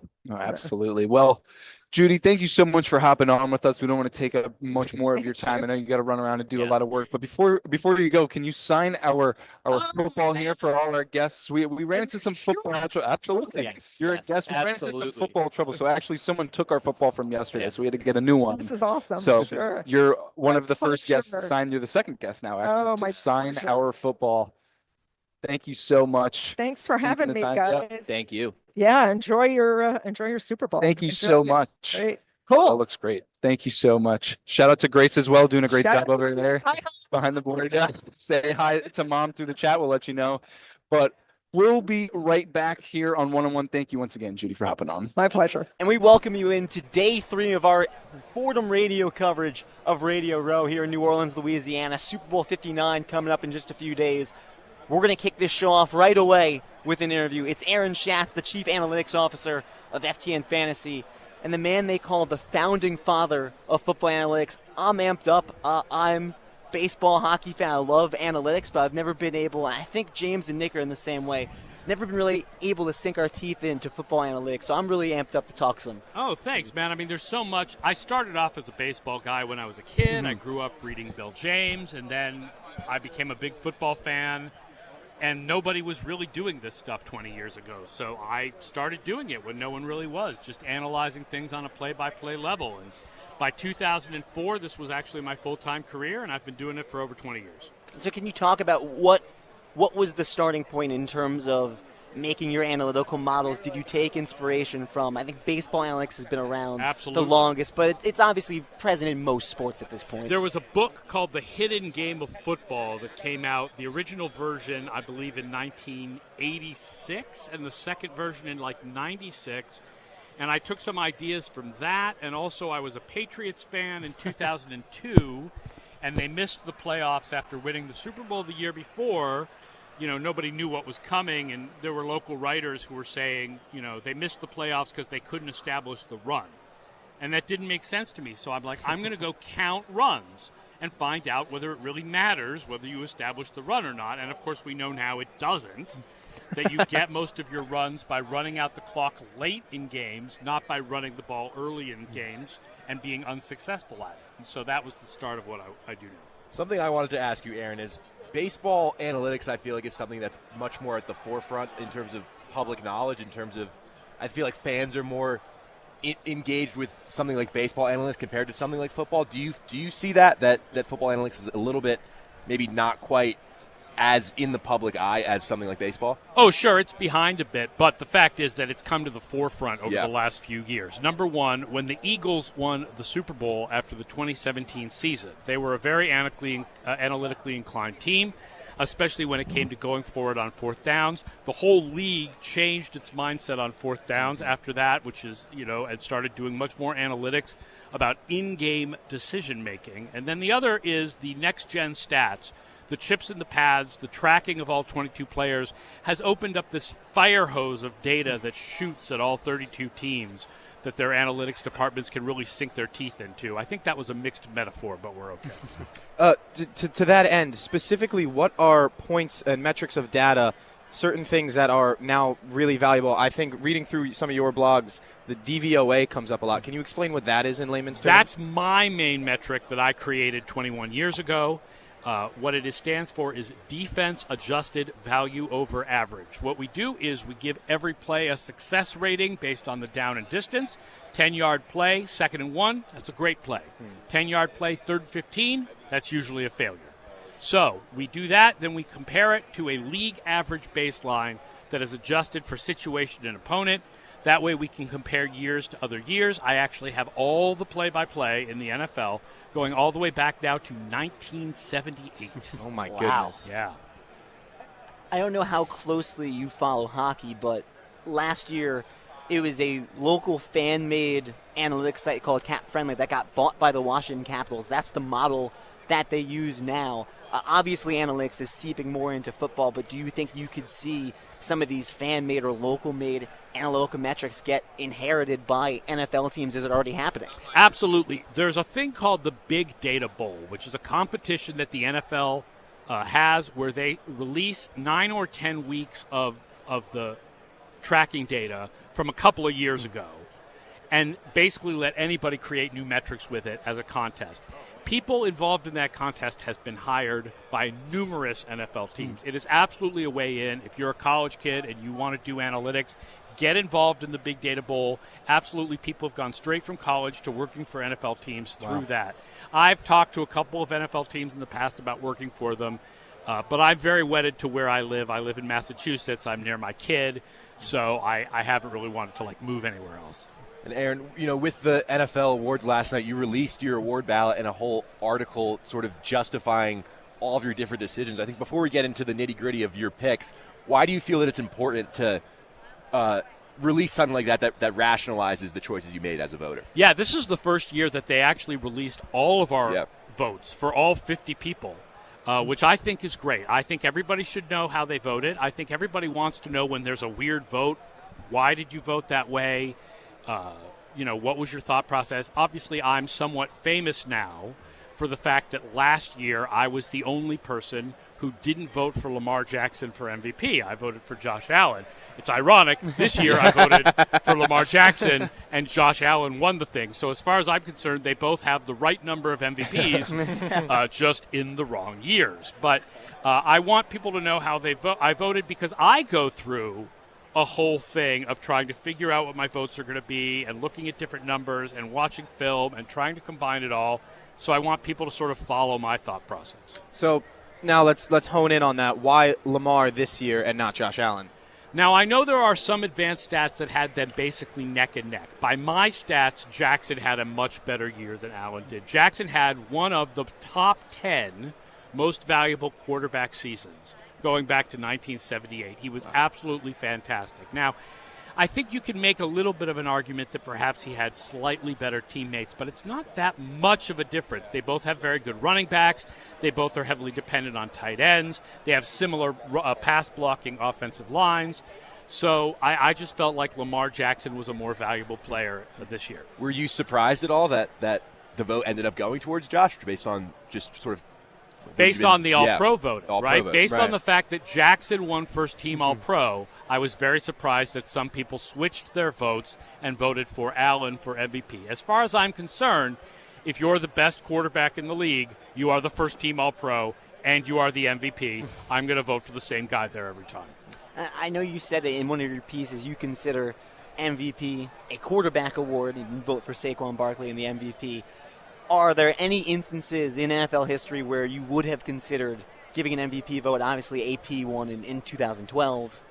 Sure. There are times in the past where I would have voted, I'm sure, on a list of 5, if you had 5 candidates, that I would have voted maybe for players at other positions, especially before 1978. Before the liberalization of passing rules in 1978, when the run game and defense were more important, that I could see doing that. But at this point, in the way that the NFL works now, if you use the phrase most valuable player, the 5 most valuable players in the league are almost always going to be quarterbacks. Now, if they changed the wording and said to us, vote for the most valuable player compared to the average at that position, then you would start considering players at other positions. You would consider running back, wide receiver, Aaron Donald, when he had some of his best years, J.J. Watt. You would want to consider players like that as well. And I also wanted to ask about the other award, Offensive Player of the Year on your ballot that caught my eye was having Saquon Barkley 3rd, Derrick Henry 1, and Jamar Chase number 2. In your eyes, what puts Derrick Henry in that first spot? I'm the only guy riding this train. Saquon Barkley played a very easy schedule this year. He had 9 games in the regular season against teams ranked in the bottom 10 of run defense. I think Derrick Henry only had 3. So Henry had a much harder schedule and did basically the same thing. Like a few fewer yards, but basically the same thing, was actually more valuable as a receiver, which is a shock because normally that's Barkley's thing, right? Henry had a fantastic season. And yet, obviously, Jackson opens up running lanes for Henry, but Hurts opens up running lanes for Barkley. Yeah. And they both had good run-blocking offensive lines. So, yeah, I voted for Derrick Henry for Offensive Player of the Year. I think as far as it goes for the Super Bowl, the reason that we're all here, you mentioned that about Saquon Barkley having that advantage of playing that easier schedule. The Chiefs have an excellent run defense, and as well as in the red zone, there's a very big variation between the Eagles' pass defense, the Chiefs' pass defense. How do you think that is going to make a difference on Sunday? It's really interesting. The red zone thing is really interesting because overall the Chiefs are much better against the run than the pass, but in the red zone it flips. Right. And I don't know how real that is. Sometimes when you get splits like this, you don't know how they're a real thing versus just kind of random variation. But it's a very big deal to me that the Eagles, not only their offense, but their mentality is so built around the explosive runs for Saquon Barkley. The Chiefs were a very, very good defense this year, stopping explosive runs. So my guess is they're going to keep Barkley somewhat hemmed in, and it's going to put the game in Jalen Hurts' hands. And then the big matchup is Spagnuolo's defensive play calls and blitz calls against Hurts' ability to identify the blitzes. Now, Hurts struggles in general against the blitz, but not all the time. Last year, the Eagles played the Chiefs in the regular season. Near the end of the game, they blitzed Hurts with like 6 dudes. Hurts, they picked up the blitz. Philadelphia picked up the blitz, and he had a 41-yard pass down the right sideline to Devontae Smith, put them in position to score a touchdown that was the go-ahead touchdown, and the Eagles actually won that game, right? So just because the numbers say Hurts does struggle more against the blitz and Spagnuolo likes to blitz, it's not definite that will actually be a problem. It was a busy night last night because they announced also the 2025 Hall of Fame class. New York radio station, most of us here are Giants fans. We were a little disappointed with Eli Manning. I know you're from Massachusetts. I was a big proponent of Adam Vinatieri going in first ballot Hall of Fame. Luke Kuechly, we were big proponents of. I'm curious on the Hall of Fame selections. I'm happy to see Antonio Gates get in. Tell me what you think. I don't like the new rules. I don't like that it makes it harder for players to get in. Look, if you believe that the Hall of Fame should have fewer players in it, you need to get a time machine and go back 30 years because the Hall of Fame we have is the one we have. And there are more players on the field in the NFL than in other sports, so there need to be more Hall of Famers, and we need to have 5 modern players get in every year, or else there's going to be a huge backlog. Next year, we're going to have to consider Drew Brees. I'm not on that committee. Right. But they're going to have to consider Drew Brees, Larry Fitzgerald. It's just the backlog is just going to get, within a couple of years, the backlog is just going to be too much. Now, I'm not an Eli Manning for the Hall of Fame guy. That's fair. I do believe that he was more of a good quarterback, not a great quarterback. He did have a couple of fantastic seasons. He did have a couple of great runs in the playoffs.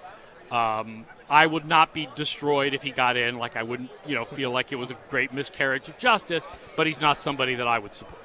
What about Vinatieri, Luke Kuechly? There were some interesting Definitely Kuechly. Kuechly. Kuechly, even though the Definitely short season, Kuechly. he was an all-pro linebacker. Yeah, and he was the best in the league. Either him or Patrick Willis. You could argue he's one of the greatest middle linebackers of all time. I think the offensive linemen were interesting. Evans and Yanda were both really good for a long stretch of time. It just felt like on this list there are 15 guys that all have very interesting candidacies. How did You're they limiting only pick yourself 3 to of 5 them? and you only take 4.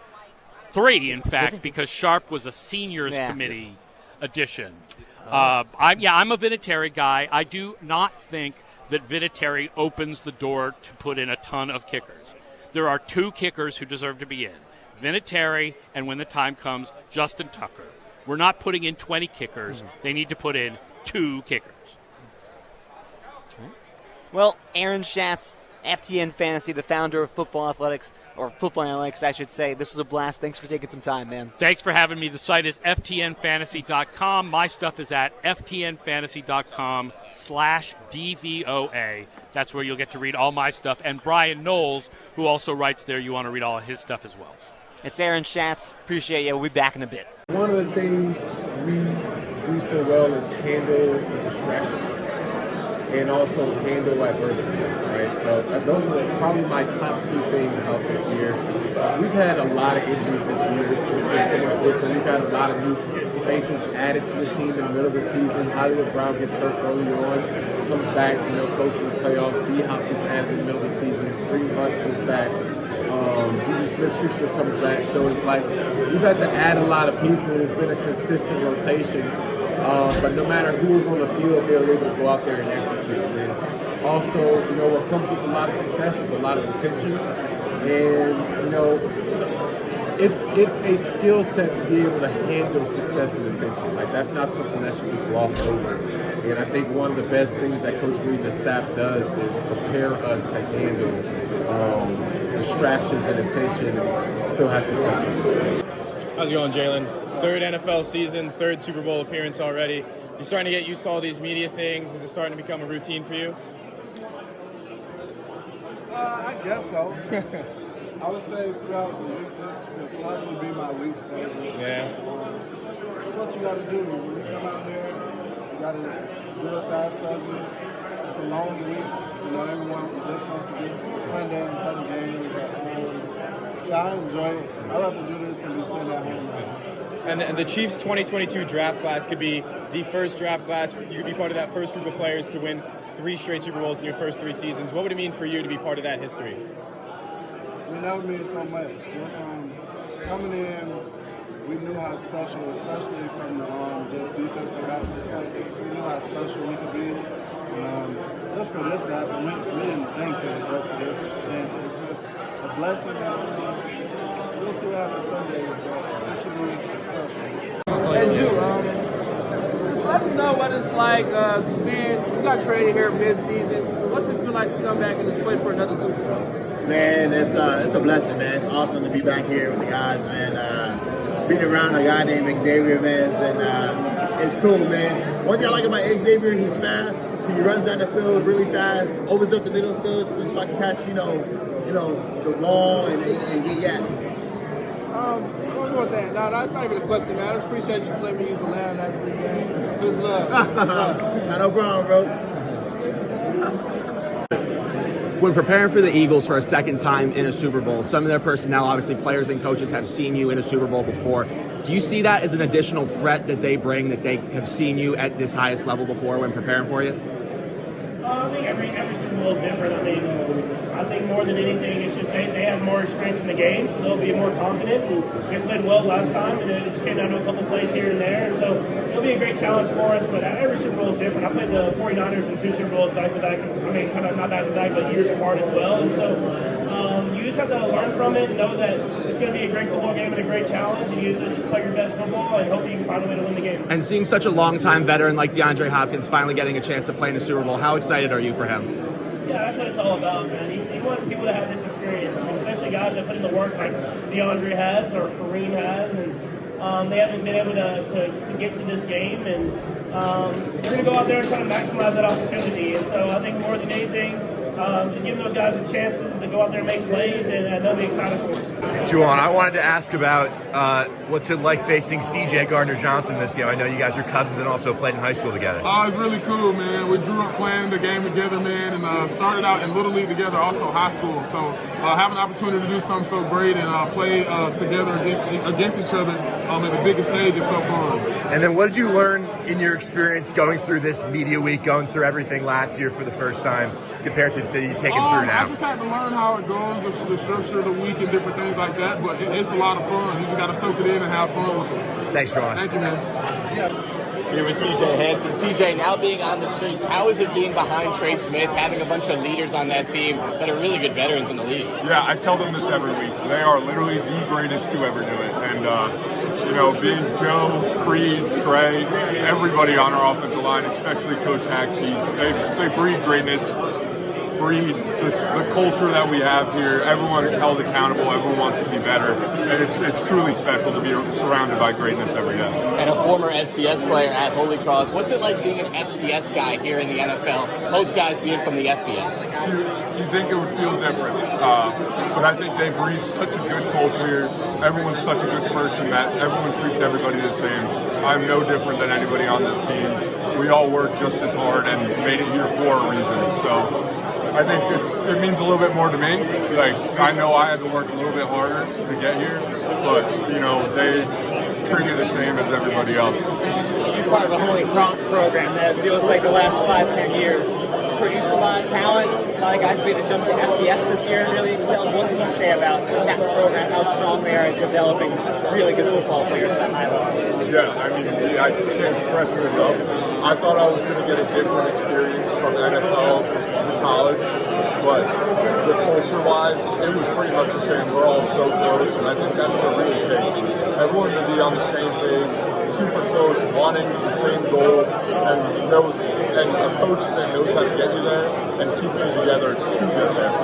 And I think I had them at both places, and that's why I've seen success at both places.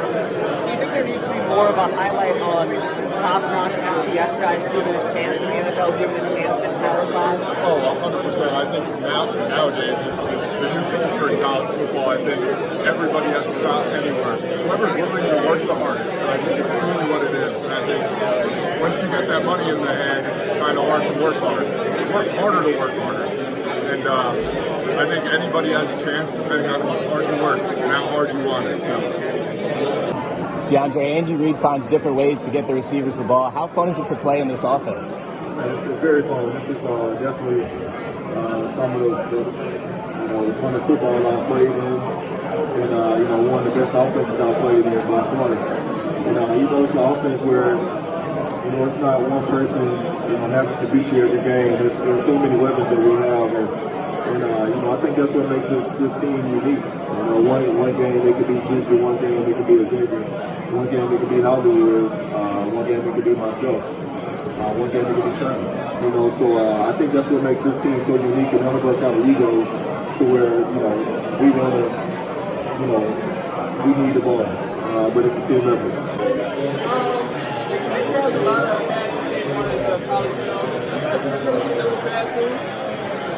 We tried with it in practice, and it didn't go as perfectly as planned.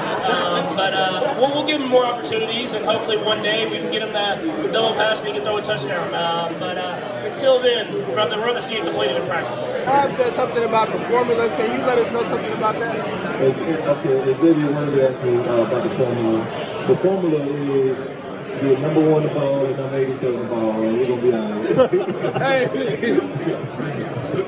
Lou Orlando, Jack Warner. We are now joined by a legend in women's sports, a 5-time member of the U.S. women's national flag football team, 2-time gold medalist in tackle football, and a 6-time national champion with the Boston Renegades. It's Adrian Smith. Adrian, we appreciate you coming over, taking some time. Thank you so much. I'm ecstatic to be here with you too. I really appreciate it. I'm pumped. I want to kick off with this. One of the biggest news in sports this year, flag football coming to the Olympics. You are a huge advocate for this. Yes. Tell me how excited you are and what can this do for the sport? This is going to take the sport to an astronomical level. So I was one of, I think there were 11 or 12 of us at the time in 2008. You can think of us as kind of like the founding members of women in flag football. We were selected to the U.S. women's national flag football team in 2008, the first time we had international representation in the sport. And to know that my teammates and I helped lay the foundation for what's happening in 2028 in LA, I'm over the moon. Like, it's just, it's a dream come true. I got it. You've played tackle and flag football. Absolutely. Tell me about both. What do you like better? Okay. See, people ask this question and I'm like, okay, that's like asking. You can like both. Do Like I picking your kids? do I want Snickers or peanut butter cups? Like, I can't decide between That's those fair. two. Is tackle better when you want to get some aggression now? Maybe you're a little angry or something. Absolutely. If someone's like trying to do me over wrong in a business deal, you know what? You better be glad I play tackle football, because otherwise I'd be jumping across this table. But in other news, I'm just gonna go score this touchdown. So yeah. As soon as you got here, we immediately touched on just how busy these couple days have been for you. You know, everything going on. I mean, just this enormous convention center. It seems like New Orleans has completely just flipped for Super Bowl to host this year. But yesterday, you coached at the Native American football game right here in New Orleans. I want you to tell us a little bit about what that event was all about, what it meant to you, and did you coach your team to the dub? Were you on the right side of history in that one? Did I coach to? Yeah, of Sorry, course. I'm sorry if I underestimated you. Winners win. Okay. I have 8 championship rings for a reason. No, you're right. So yesterday I was fortunate enough to participate in the Native Youth Foundation's first annual flag football game for girls. So it was teen girls, high school girls. I coached the girls. We won 23-7. Okay. Dang. And it's really important to me. So I'm of Native American descent, and I've been involved with Native Youth Foundation for over like a year and a half now. And they're really a wonderful nonprofit that's just helping girls and boys have opportunities to experience new things, like play flag football, travel to New Orleans from California, from the reservation in California. And it's absolutely great. It means a lot to me. And the girls were so receptive, and we had some ballers out there. We did. When you look at where women's sports was and the opportunities for young women when you first broke in, as opposed to now in football, in all sports, obviously it's very different. Talk about that contrast and where can it get to? Obviously, there's a lot more people want to achieve. It's night and day. So for instance, I play for the Boston Renegades. We're in the WFA, the Women's Football Alliance. And for the past 4 years, our championship, the WFA championship game, has been broadcast live on ESPN. That never happened before. We were still out here in the trenches, blocking, tackling, scoring touchdowns, et cetera, RPOs, all of that. But no one saw it because there were no eyeballs there. Right. But for a company, you know, as wonderful as ESPN to give us a platform so that people can see, and now it's like, oh my gosh, who's this QB? Who's this linebacker? Like, there's real talent there. It's just a matter of exposure.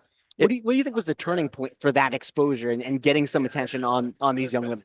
It was perseverance. It was leaders in women's football knocking on doors, constantly getting meetings, having meetings, pitching to the point where it's finally like you almost have to wear people down. It's like, okay, you know what?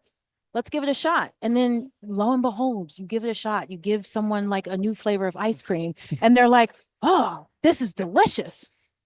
You know, you talk about the exposure and the importance of exposure. I feel like over the last few years, and it is a bit frustrating that it's taken this long, that it's taken until so recent, but it is amazing that there's been almost a renaissance in women's sports, the profitability, the marketing, the, you know, primetime television slots. And you've seen it a lot in the sport of basketball, especially. You've seen it with the WNBA, college women's basketball. You've even seen now the PWHL over in hockey, brand new, already kicking, playing in NHL arenas, selling out NHL arenas.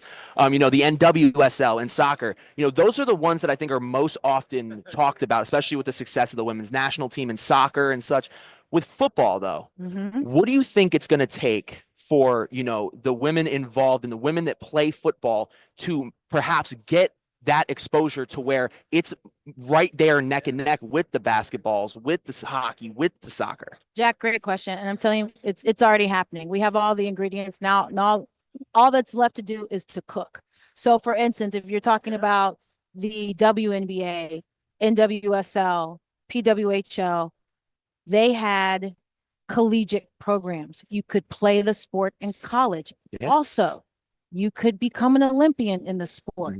So now we've got the NAIA. I think we're in year 4 where they're offering college scholarships for women to play flag football. Oh, that's awesome. Yes. Now we have flag football has become an Olympic sport in 2028. So you have those two elements that provide a destination for little girls to aspire to. Oh my gosh, I can win a gold medal for my country, for USA in flag football. Oh my gosh, I can get money to go study in college by playing flag football. You have those two elements there. You naturally create a pipeline where girls are like, let me get into this lane because I can see where the destination is. Jack just talked about all these different leagues are blossoming. When you're not playing football, are you dialed into some of these other non-football leagues? We're both big PWHL fans. Okay, yeah. So shout out to the Boston Fleet. Shout out to all the New York teams represent New York teams as well. So yes, like right now, I'm just absolutely enthralled with Unrivaled, the 3-on-3 women's. Yes. Oh my goodness. Like I'm trying to get down to Miami. I want to get out there. I want to experience that. So yes, when I'm not in football, when I'm not in season, I'm checking out all the other sports. What have you just made of like the Super Bowl festivities? Like being here for the Super Bowl, it's one of the most massive events. I underestimate, any American watches the Super Bowl, has a party, does what they have to do, they always has their fun in different ways. But like, I don't think anything could have prepared me for how massive, this city, buildings with ads the size of the building completely down the sides. We're in this massive convention center. You're going from table to table doing interviews, meeting all sorts of people. What has this experience been like? It is a dream come true. Like I love football.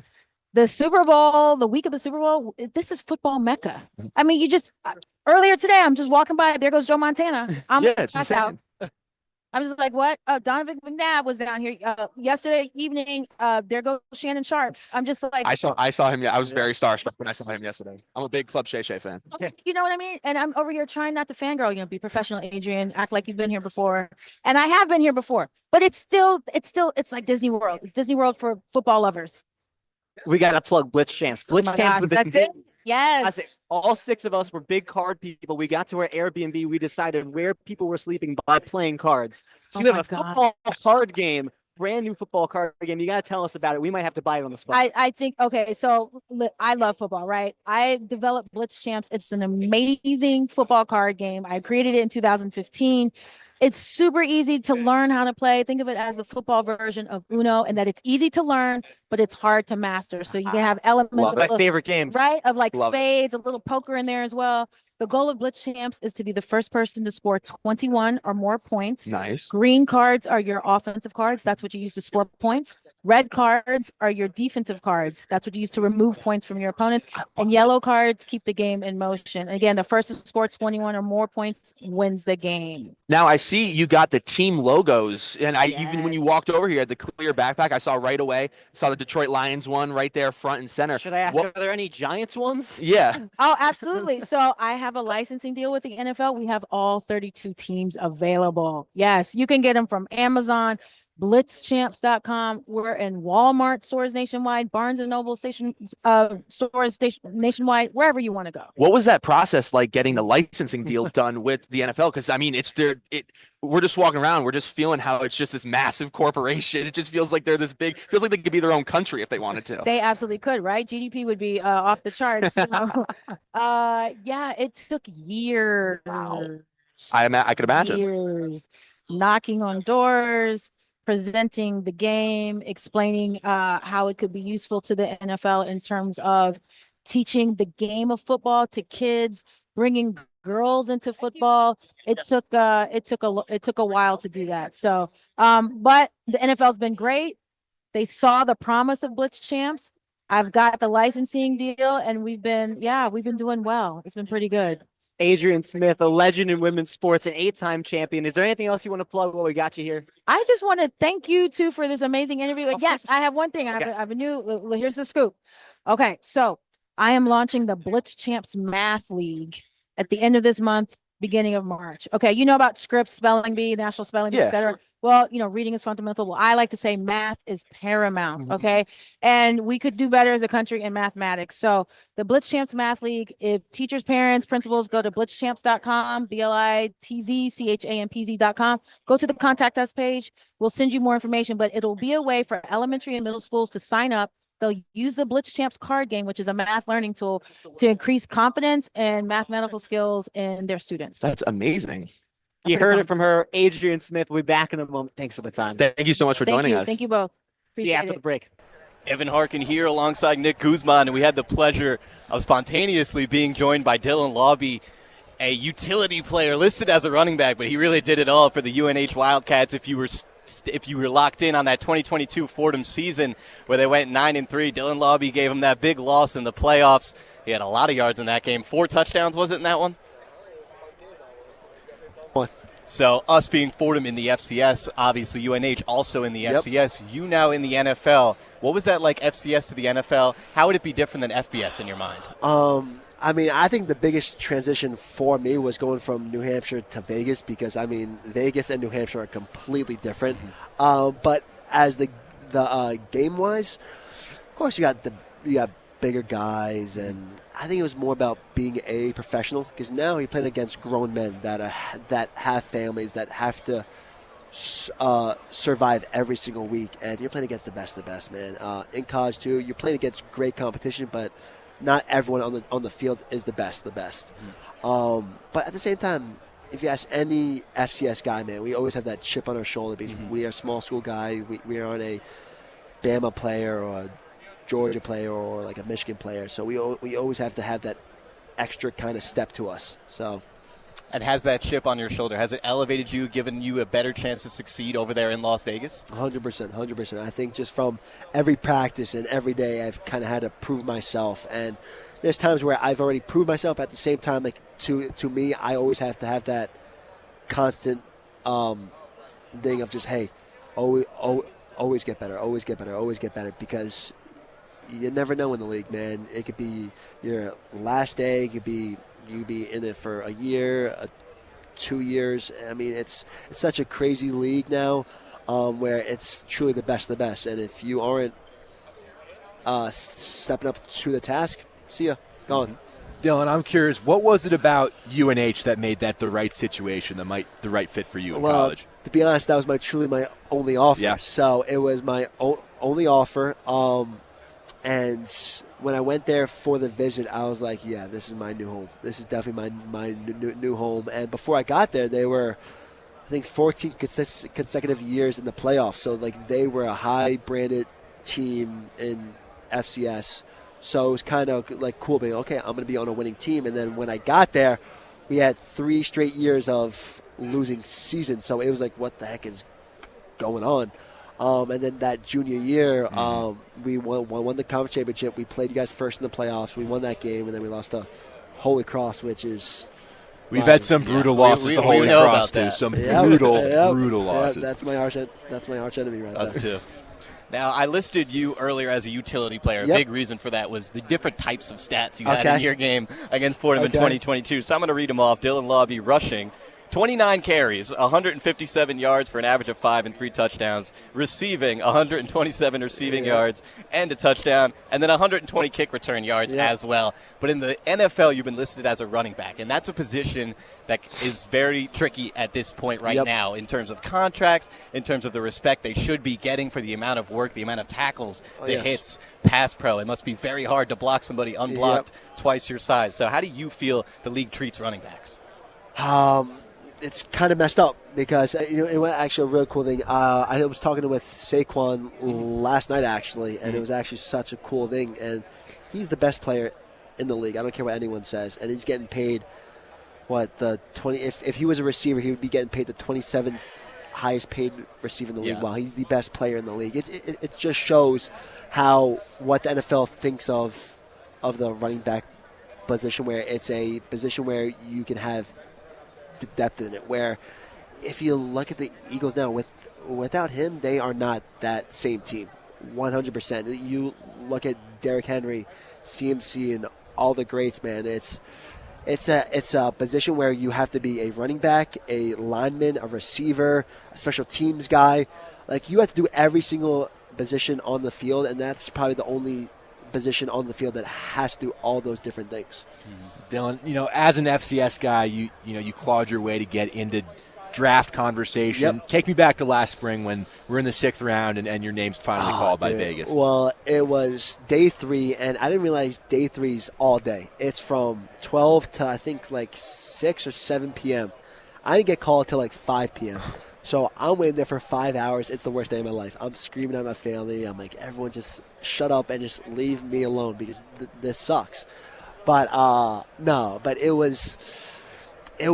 turned to the worst day to the best day ever. As soon as you get that call, it's like, holy crap, everything that you've worked for, it's now come to life. And my whole family was there. I had family and friends, and it was the biggest celebration that I've ever had. We were drinking champagne, having a whole celebration, and then Vegas called, and it was like, who doesn't want to go to Vegas? So I was like, yeah, come on, yeah. So it was crazy.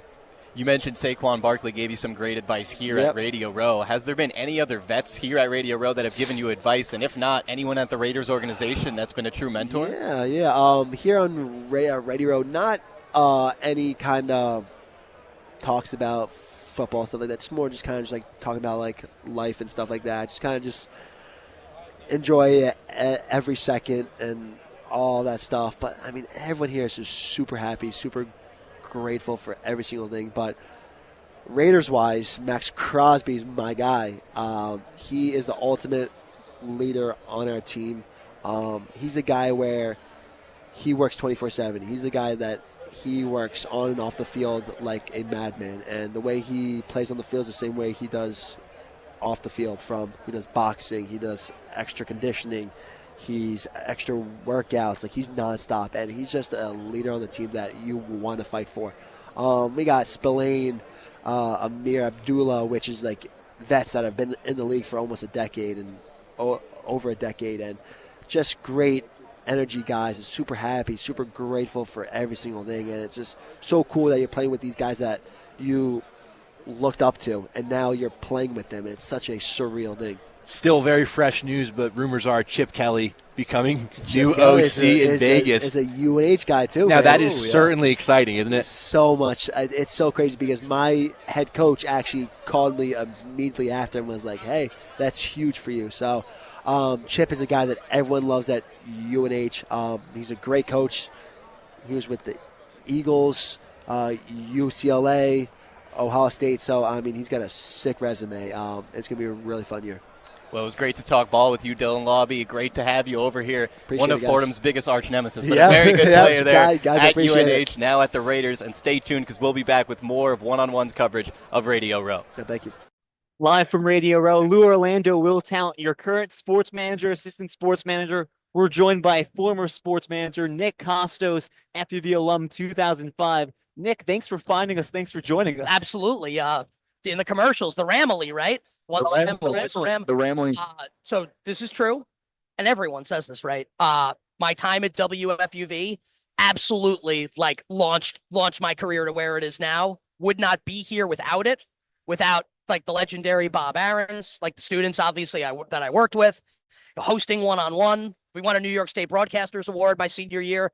Is how old I am for hosting at the NFL draft the year the Giants traded for Eli Manning. Oh, wow. Yeah, which was awesome. So great to be on with you guys on this iconic station that has meant so much to me throughout my life. Well, since you mentioned Eli, there's a chance they're releasing the 2025 Hall of Fame ballot tonight. Are you in the camp of Eli's got to be first ballot? Yeah, man, I'm a Giants fan, so yes. You're with two Giants fans. What they should have done is what the NHL did for Wayne Gretzky and waived the waiting period and put him in the day he retired. I mean, truthfully, he's not really a first ballot Hall of Fame quarterback, honestly. What's up, man? He's not good, buddy. He's not a first ballot Hall of Fame quarterback. Like Aaron Rodgers is going to retire, and Rodgers is a first ballot Hall of Famer. Roethlisberger's a first ballot Hall of Famer. So, do I think Eli should go in on the first ballot? Probably not. Is he a Hall of Famer? Yes, and I actually do think that he's going to go in tonight. And we argued. We talked about it yesterday. Is statistically, sure, he's in the top 10. He never felt like a top 5 quarterback in the league. But those two runs and who he did it against, obviously taking down the Patriots, but You The guys second were what? time- You guys were like 5 I when was that babies. happens. Ooh, But yeah, the 50 5. I'm taking old, down man. 5 and 8. Rodgers, the 15-1 Packers in Lambeau, Yeah. going at Dallas. Like those 2 runs mattered, and he was at the peak of his game at those 2 runs. In football, winning as a quarterback matters a ton.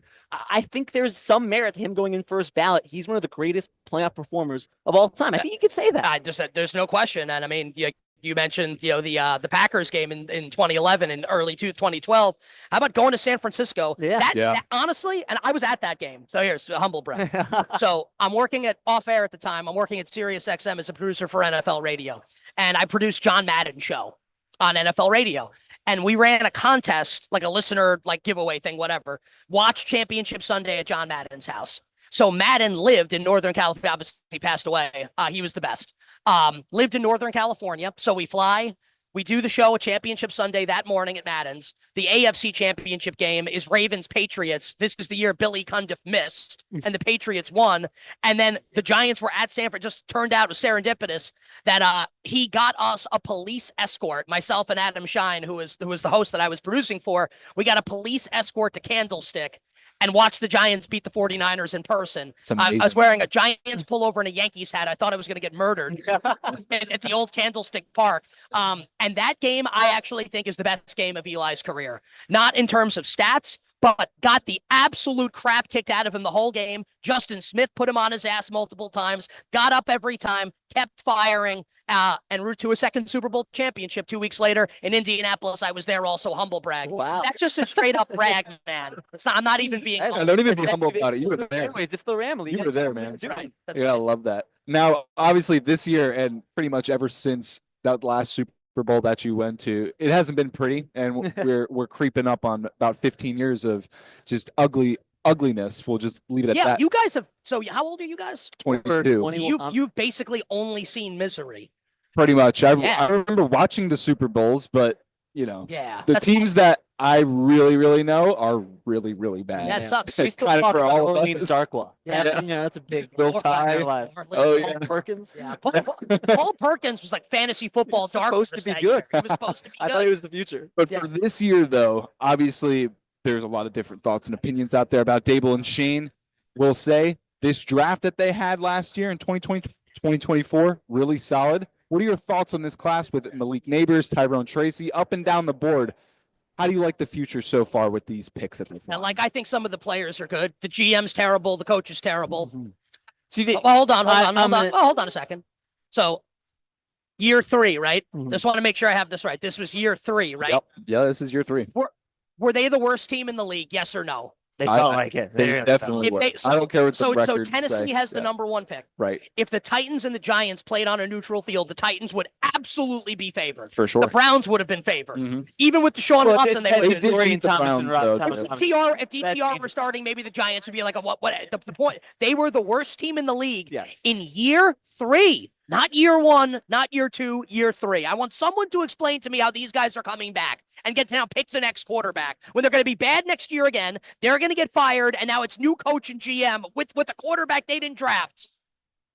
You're pretty right. Making some good points. You are making some I'm not points. I'm really not. There's a track record that supports it too, so I can't really disagree with Yeah, you. okay. Just what? Because a lot of people look. I go on, I go on WFAN with Brandon Tierney and Sal Licata, and they'll say, "Well, this and this," and I love those guys, so I'm not bashing that. I go on with them every week. They're friends, and I just say to them, guys, year 3, worst team in the league. That's it. That's tough. That's it. You gotta draw the line. How do you keep your job if that's what happens? It's also it was the Daniel Jones story of what if he has an O-line, what if this works? And He's just you keep bad. playing the what if game, it usually doesn't work out for the Giants. Yeah, well, I mean, like I said it during the draft last year. If Daniel Jones is the quarterback, the season's going to be terrible because he's awful. And he could be a nice guy and awesome, brutal quarterback. The season was doomed from the start. Hard Knocks. I'll tell you what, man. Hard Knocks. Yeah, what did you think about that? Got me. Here's It's what I pretty think. revealing. Here's what I think about Hard Knocks. I think Hard Knocks was miscast as a drama. I think in 50 years, we're going to look back at that season of Hard Knocks as the greatest situational comedy of all time. Now, Seinfeld's never getting bumped out at the 11 o'clock Eastern on Channel 11, right, in New York. But They should put a laugh track under Hard Knocks and have it come on at 11:30 after Seinfeld weeknights until the end of time, because it's actually the funniest show of all time when you watch it. It's actually a comedy. Real quick, because I know we got to get you out soon. We were just talking about Bob Aarons off the air. You mentioned him quickly. He's a legend in FUV. We always get stories about Bob Aarons. Are there any stories you can tell on air about the legend himself? Like what kind of story are you looking for? You know, like a funny story? That pushed you to where you are now. Sure. That's a good question. You guys are pretty good. Yeah, we try. We do our best. Let's say in lieu of giving anything specific, I will say, well, he had a great, I'm going to butcher the line. What was it? It was like a Yogi Berra Bobism. You're not as good as you think you are, but you're not as bad as you think I think you are. That's really awesome. That's a great Bob Aaronsism. And I'd say this to you guys who are all like, you guys want to work in sports broadcasting, right? Absolutely. I think it's kind of like a lost art, and I'm going to do like the old man yelling at cloud bit here. Yeah, I'm 41. I don't know what happened to people falling short of the pursuit of greatness. Something that Bob instilled in us, and I can tell you like a really funny story afterwards, but that good isn't good enough. The goal should be great. Mm-hmm. And if you're not great, I kind of don't see what the point is of like getting out of bed in the morning. If I wake up one morning and I feel like I'm not great or have the ability to be great anymore, I'm going to find something new to do. So it was great. Like, you did a good show. You don't rest on your laurels. How can it be better? Great. Like, the show was really good. I did this and I didn't really like it. Okay, I'm going to work on that for next time. Never stopping and never settling. Like the dogged pursuit of excellence. That's how you're going to stand out. That's how you're going to make it. Because as you guys move forward in your career, you're going to be surrounded by people. Maybe they have more talent than you. Maybe they have less talent than you. Most people are freaking lazy, right? And they don't want to be great, and they don't want to put the effort in to be great. You put the effort in to be great, you're gonna stand out. And that was something that Bob taught all of us when I was a student at Fordham. Love it. Nick Costos, I can tell you a funny story. WFUV Sports manager, graduated Fordham in 2005. I know you got a busy day, so you want to plug all the things that you do. Let me tell you a funny story. Please. So my freshman year, you mentioned Bogish, right? Who mentioned Bogish? I love Bogish. Big yeah. Andrew Bogish. Yeah, I was at his wedding. Humble brag. Got a lot of them. Yeah, good friend of mine. Great guy. Funny. He's the best. So this is early. That's my first semester, freshman year, 2001, fall 2001. It's a Fordham basketball game.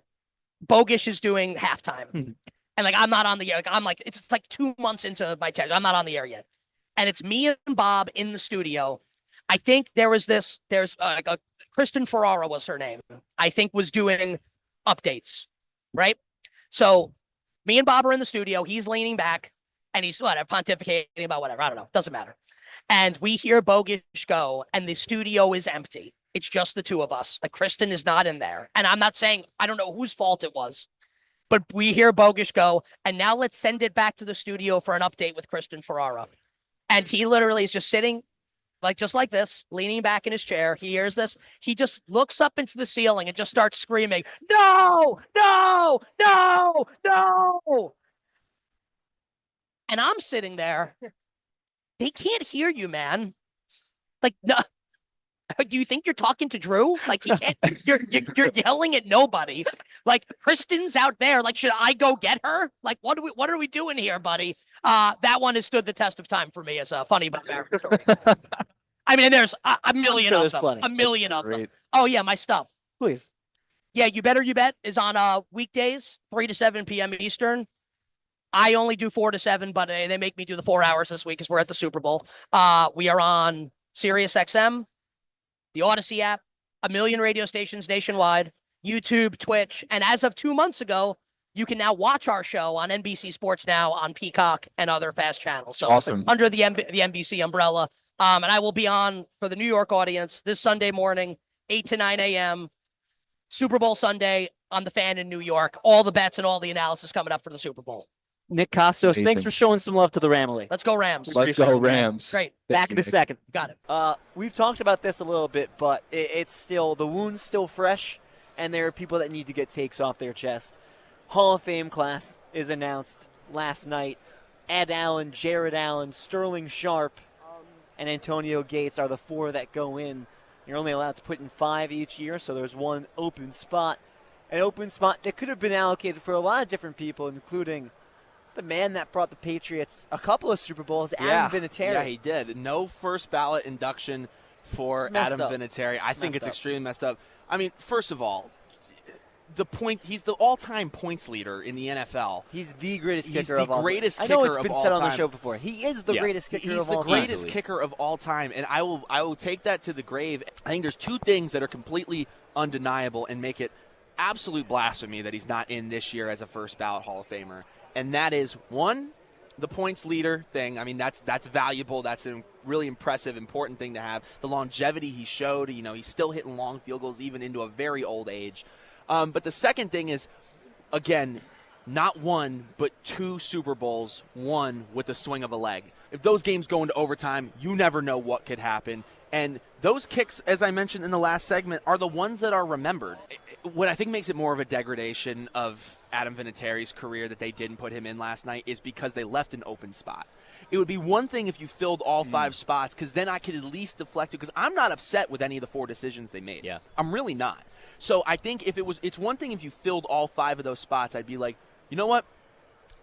5 guys got in that deserved it. Luke Kuechly, another one that we're a little bit upset about being left out of there. If he takes that 5th spot, fine. I'd still be a little frustrated, but it would at least be like, you know what? They loaded their deck. They've sent in the next 5. We'll see Adam Vinatieri in another part. But it just feels like a bit of a slap in the face to what he did over the course of his career, that it wasn't just we picked our 5 so we can't pick you. It was like we had a spot to use and we still didn't pick you. And that I just think it's garbage. And I'm going to be honest. I think that goes right back to Aaron Schatz's point that we need to expand how many players can make it every season, because football has the most players on the field at once. There's just the most players in general. They need to expand how many players make it. And actually, I have to correct this because Schatz brought up a good point. The senior guys don't count for the 5. So last year, 7 guys get inducted. It's the 5 modern era. And then anyone that's part of the senior selection committee, because Sterling Sharp is part of the senior selection committee, they had 2 open spops. Oh, my God. So they could have put... So Kuechly and... Yes. Wow. And Vinatieri changes things. I'm more mad. Yeah, right? You would have been better off not telling me that. Oh, my God. You would have been way better off not telling me that. Wow. What's going on with the Hall of Fame committee at the NFL? What's going on? Is there someone here we can talk to? Or any of them here in New Orleans? I've kind of given up on the Eli battle. I think he got Brandon London's perspective. Brandon did a nice job. I think there's enough gray area that's not the hill I'm going to die on. It would have been cool to see Eli get in first ballot. It's Vinatieri I'm upset about. It's Luke Kuechly, who I pulled up the stats. He was 8-year career, 7-time Pro Bowl. Yeah. I think 5-time All-Pro. It's an unreal career. Welcome back, Radio Row Super Bowl 59. Still working on getting some additional guests for our program today, but right now we have a little taste testing. We're in New Orleans. We got some beignets here. They brought some to the media room upstairs. Yes. For those unfamiliar with a beignet, it's like a donut, but it's a little bit better, I think. Here you go. It's a little bit more sugar, powdered sugar. That is. Shout out to Kat Warner mentioning the beignets yesterday. Today, hopefully she's on the stream right now. We're having beignets now, though, Kat. So shout out you, WU. These just appeared out of thin air. I don't know where you got. I don't know where you they got these. See, every time I walk upstairs to the media conference room there, they always put out new food. They know when I go up there. I went up and there was no food. There was 1 apple, and I had to eat the apple. And I told you that there was no food, and you came back. I came back with a pretzel and chips. So if anyone totally gets hungry, just let me know. I'll go talk to whoever's up there. But beignets, a Louisiana special, right? Like they're better down in the South. And specifically in Louisiana? Yes, absolutely. They're fried. The outside it's like I said, it's like a donut. There's no way it's fried. Yeah, I've never had it. There's no way it's not good. It is fried. We should go somewhere also where they make them. Now, I'm not saying they may have gotten it from a bakery down here, but we should specifically go in somewhere where they make them to try them. But this will suffice. It you know looks what like I mean? funnel cakey. Reminds me of funnel cake. Since you guys haven't had it, you know what? It's like very much like funnel cake. That's what it looks like. Since you guys haven't had them before, please. We gotta go first. Yeah, we gotta indulge. dig in. Indulge. Get a little beignet. And then I'll take this one. Here we go. All right, here we go. We'll First bite. Everyone knows the rules. Ooh. Oh my gosh. I got a corner piece too. Yep. It tastes like a funnel cake. A little bit, right? It's like I'm at the Crunchier. fair Mm-hmm. in mid-August. Great It's crunch on the outside into a Soft, right? soft inside. Soft dough. It's beautiful. It's very much like a funnel cake with a little bit more dough, and a Yeah. little bit more square. Really good stuff, though. Here we go. Second bite. And the second bite was better than the first. I agree. Better than You'd the think I maybe agree. that it'd be hollow in the middle. No, there's a lot of dough. Not a at lot all. of dough. Yep. Dough. It's like a donut, but it's not. I prefer This is actual This is dough. better than a Yeah. donut. Mm-hmm. This Powdered is sugar. amazing. Do they do beignets, say, in New York, or in the Bronx, Fordham area? Probably Like, where not. could you get a If beignet they do, around Fordham? it's probably not very good. Popeyes, To be honest. You never know. They don't sell beignets at Popeyes. They sell dry biscuits. I'm getting the powdered sugar all over my pants. It's This part is of the really good. experience, though. You need the powder 100%. Everywhere. Everyone knows you just had a beignet. Exactly. Exactly. All right, I'm going to finish mine up here. Mm-hmm. So that's really good. Mm-hmm. So you've had beignets. What would you rate that beignet in comparison to other beignets? Well, I had that beignet like 10 years ago. Mm. So this beignet, though, you know what? We really need to go try some out and about. We need to go try a place that makes the beignets. Very gracious that the NFL gave them to us. Mm-hmm. We got to go out and try some after we're done here today. But that was really solid. Yeah, That was good. I was if a that little. was a mid beignet, I'm very excited. Yeah. to hear what good beignets. I think taste it's like. probably a pretty hard thing to mess up. Yeah. Right? Because Yeah. it's just dough and powdered sugar. Yeah. But when you said you got it from the media room, I was like, how good are they going to be? Right, because they're just To me, they're cooking them quick in bulk. To me, that was really good. Yeah. Perks of Super Bowl Media Week, free food. Also, when we were coming to set up, everybody got The a wings. free box of wings. Three Yeah, box of that wings. was Courtesy of Bounty. That's Yes, a it great was courtesy of partnership. I'll Bounty. tell you what, though, a great partnership. And they had the Everyone paper knows what towels you out need. right there. Yes, The you're going to second I need something finished, to I wipe was it like, down. Where are my paper I towels? used I my didn't Bounty even know it paper was towel. from Bounty. Bounty. Yeah, I'm upset. That's a great partnership. I'm very much a fan of that. Yesterday, they had King's Cake as well. Yeah. Maybe saying, is it I just think King you're Cake? right. I think it was king cake. It was good though. It was really, really good. A lot of Mardi Gras theme And going on. we got a free bag of sandwiches yesterday Oh, as we were Ike. leaving. Shout out Ike. Shout out Ike. Shout out Ike. W. Ike. As we were leaving, Ike's the man. at the end of the day, it was late. Everyone's tired, hungry. A man, Ike. His name's Ike. Presume his Yeah. name's A Ike. legend. He opened the door for us and had a bag of sandwiches in his hand. He was like, "You guys want these?" Yeah. It's like, "Yes, Yeah. obviously." We'll take some. and Sure. then they were Give us a whole and then bag. and then they were awesome. The Yeah, woman, they but were the so woman good. that he was with though, she was like, "Just give him the whole bag." Yeah. So W Shout out her. to A lot of her. W's on Yeah, the shout stream out right to now. her. This is really good. Really, really good. Shout out to her. They were really good sandwiches too. Still have no idea what was in them, No. but they were really No good. They were idea. really They good. were really it like good. wasn't meat. I don't know what it and, was. James Birle think it might have been like impossible meat, like the way they make impossible. If it was, it was and still whatnot. delicious. And if it, It was, was. I need more of it. Yeah, So really enjoying the food down here in New Orleans. some football too, but Yeah, Yeah. of course. That, but we're here. We gotta embrace the ambiance, and we're doing the best that we can with that. Absolutely. We made burgers and hot dogs Oh, last night so good. at the Kiln House in So good. Mississippi. we've been eating really well. Yeah, like, we have been. really well. Our Airbnb is loaded. Loaded up. Is loaded. Frito-Lay loves our Great Airbnb. fridge. We won't show it to you guys, but it's great. You can take our word for it. Our fridge is awesome, though. We have a lot, a lot of food in the fridge. And Jack Warner is a beast on the grill. Oh, I he don't did- know he if did a this is fantastic known, job. But it should be known that. And you know what? It wasn't even on the grill. That's how versatile Oh, yeah. he is, man. He It did it on the stove. This On the man, stove, right? we got home from probably the longest day Ever. ever. Ever. This man did not change. He did not take his belt off. Went right. He did not untuck his shirt. Right. He went right. He went right to the stove right to the and stove. started cooking. Loved it. Everyone else got in their Yeah, jammies, yeah. got curled up on the couch. And thank you to Jack Warner for You need that. You Seriously. need guys like that in the culture. you need guys Yeah. like that. So we're definitely not going hungry down here, and there's definitely some There's stuff Jack. that Thank There he is. we need to try. We need to try some crawfish. Oh, In the chat right now, can we get some suggestions if you know what kind of food? Chat, where should we go? Where should we go, chat? Chad, You've we're been to hungry. New Orleans before. Where should we eat? What should we eat? We're trying our best. There's a lot of food. There's a lot of culture down here. We got to experience. We only have a limited amount of time, so please. We got today and tomorrow. Yeah, But football wise, what should we talk about, guys? We got a little time to kill, Will, and I wanted you on this segment with me because I think you're probably the most appropriate co-host I could have had. The amount of music that you and I listened to together. This is a big Super Bowl for us this year outside of the game of football.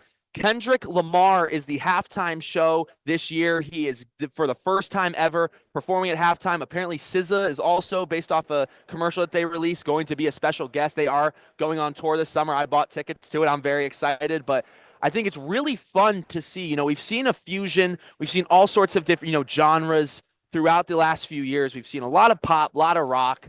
More recently, though, we've seen rap and R&B. We've seen Beyonce. We've seen The Weeknd. We've seen Bruno Mars.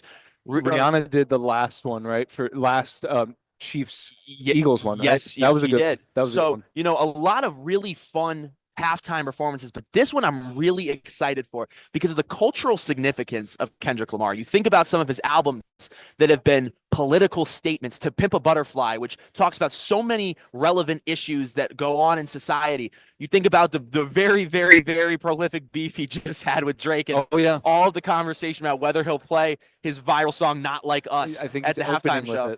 I mean, I believe he did say at the Grammys he was going to play it. With the success of it, I mean, I don't really blame him for opening the show. Right? But if you were to pick in your head from all the notable Kendrick Lamar songs that you can think of, or the ones that you like, is there one that you are really hoping he performs? I don't really think he's going to. This song isn't really, I guess, a halftime performance kind of song.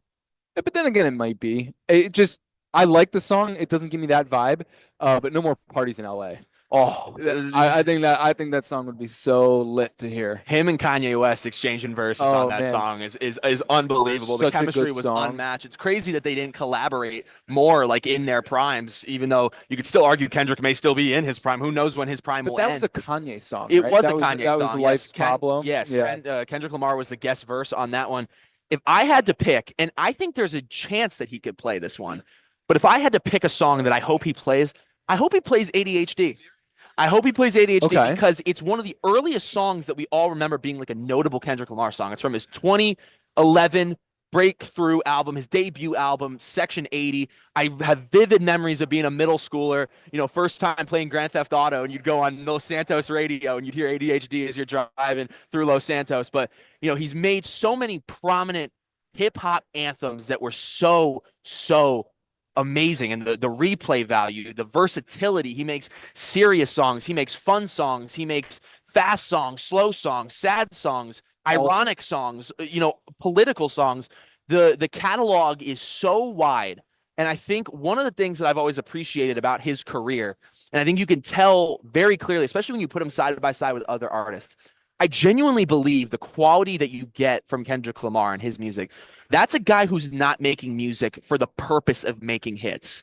I don't think he's trying to top the Billboard charts when he releases songs. I think there's clearly such an artistic vision to the way that he makes music, the messages he spreads, the instrumentals he uses. There's all sorts of different things that are so rich about the music that he makes that I don't think you can say for a vast majority of hip hop artists. No, you know what? It kind of reminds me of the same reasons that Frank Ocean makes music a little bit, where it's not to make the hits. It's to express whatever it is that you're trying to express, whether it's a political stance or if it's some kind of physical or emotional feeling, whatever it is. That's the best way that Kendrick Lamar can express it, and it's through his art of music. He's had an incredible run. It only continues to get more incredible. His last album, GNX. I hope he plays a lot of songs off of that album. That was a really, really fun project. A nice little surprise as well. Had a couple of SZA features, so would probably anticipate to hear maybe Luther, maybe Gloria. Those songs are a little bit slower and a little sadder for the Super Bowl, but All the Stars. All the Stars. That would be a good smash hit. That would be really good. The Black Panther soundtrack. Would love to see them link up to perform that one together on the same stage. I want to hear some Good Kid, Mad City. Yes, Mad City. I would really, really love to hear some Mad City. Swimming pools. Yeah, money trees. That would be really, really fun.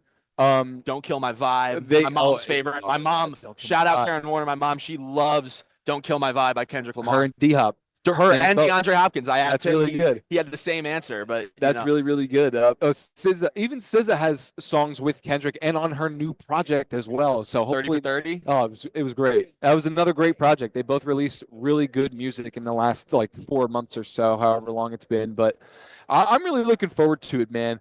One person that released an album, speaking of the halftime performance, just last week was The Weeknd. That was a very good record. But it was a great record, but it was an awesome halftime performance that he had a few years ago. And that was for the Dawn FM album, I think. It was, and it was kind of polarizing, though. It was surprising because there's a lot of people that I think because of the stage setup, because of some of the camera effects, some of the different things that they did, a lot of people, it turned into a meme a lot of places. You saw the picture from up close looking in the camera. It turned into that's what made it so funny, though. No, but good. I thought it was awesome. I thought it was great. My little sister, her actually the dance company that she dances for, one of her teachers, he danced for Kendrick Lamar back in the To Pimp a Butterfly era. His name's Leon Henderson, and he did a lot of really cool, backup dancing for a lot of notable artists. And he even told me about when he danced for Kendrick Lamar in, I think it was for the Grammys, I believe. Yeah. That these artists that put in so much effort to these, on stage showcases. He said Kendrick, even in rehearsals, was losing his breath. Because you'd think in rehearsals, it's just a dress rehearsal, just a walk through. Maybe he lip syncs. He was like, no, he is screaming into the mic during rehearsals, sweat dripping from his head. Even The Weeknd, which is who we were talking about, the same guy, Leon, he told me about people he knows that were in that army of people dressed like The Weeknd dancing on the field at Raymond James Stadium. And you just look, it was such a production. I really enjoyed it. I'm extremely biased. I have seen The Weeknd live in concert 3 times.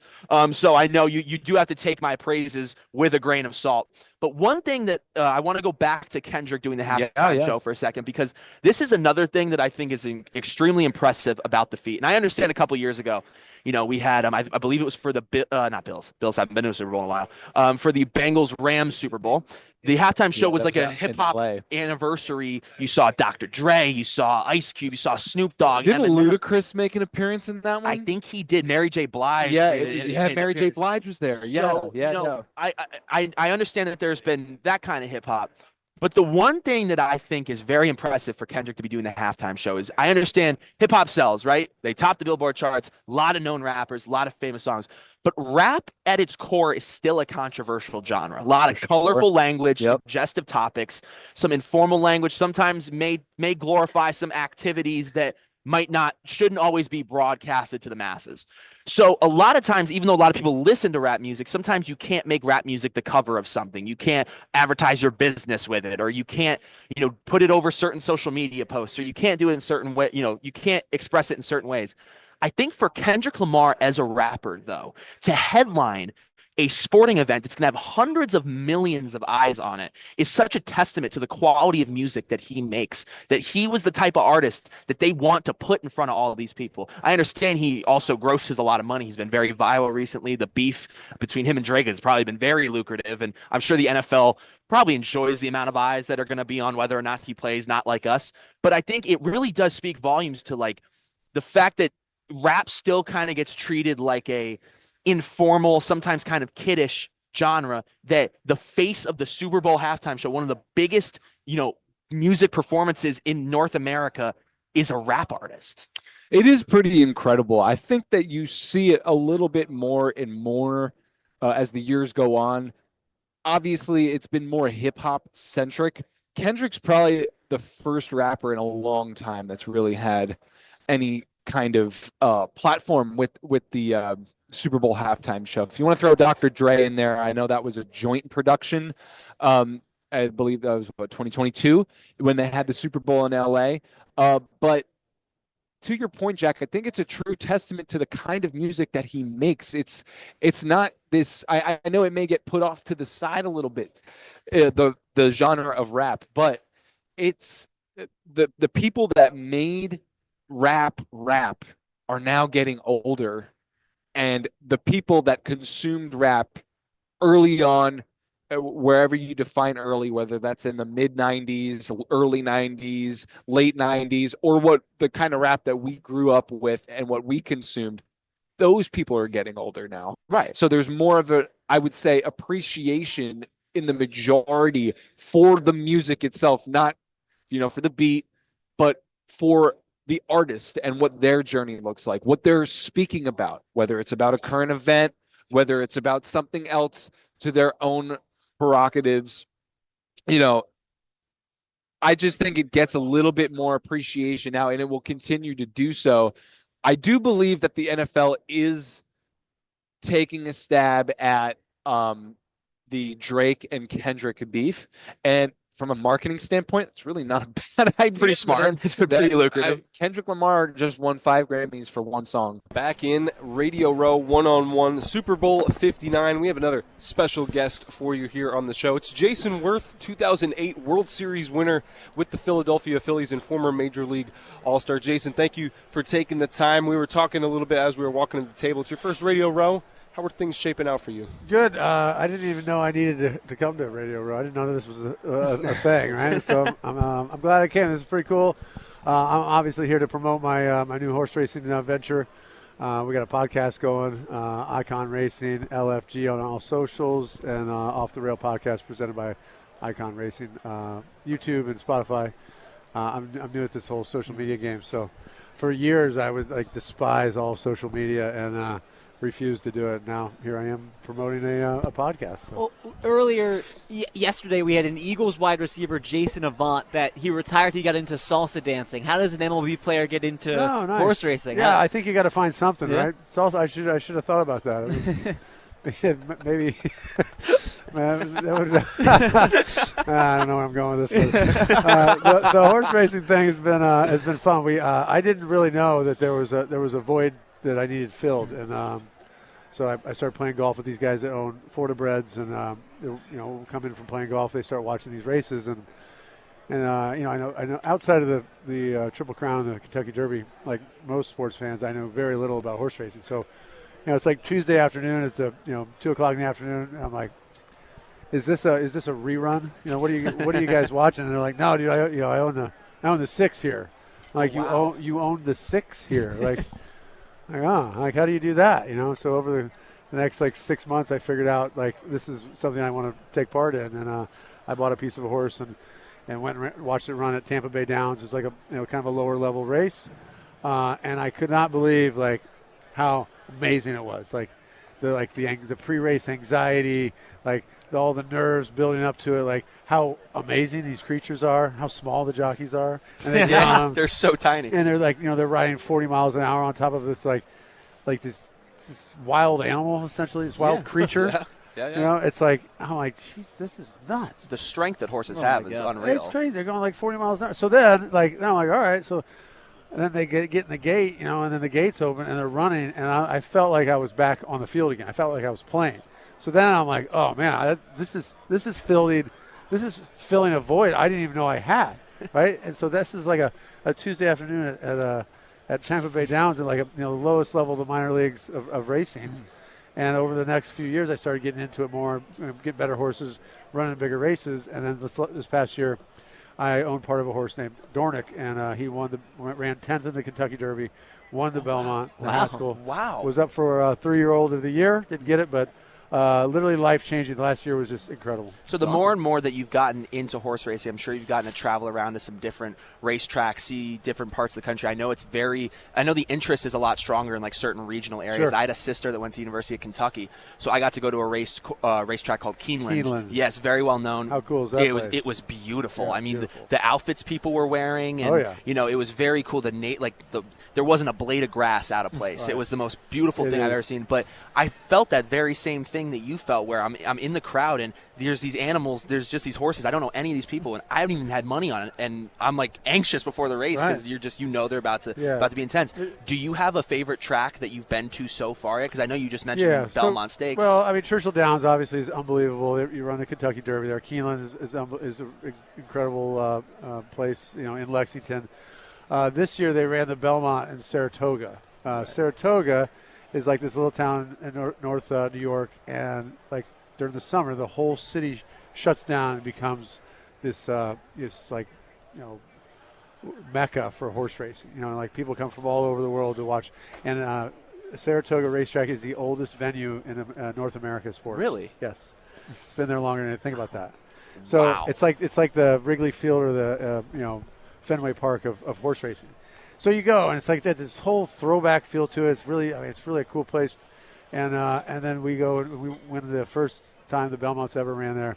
We went a Triple Crown race, and it literally was like, you go on AmericasBestRacing.com, and they were there that day.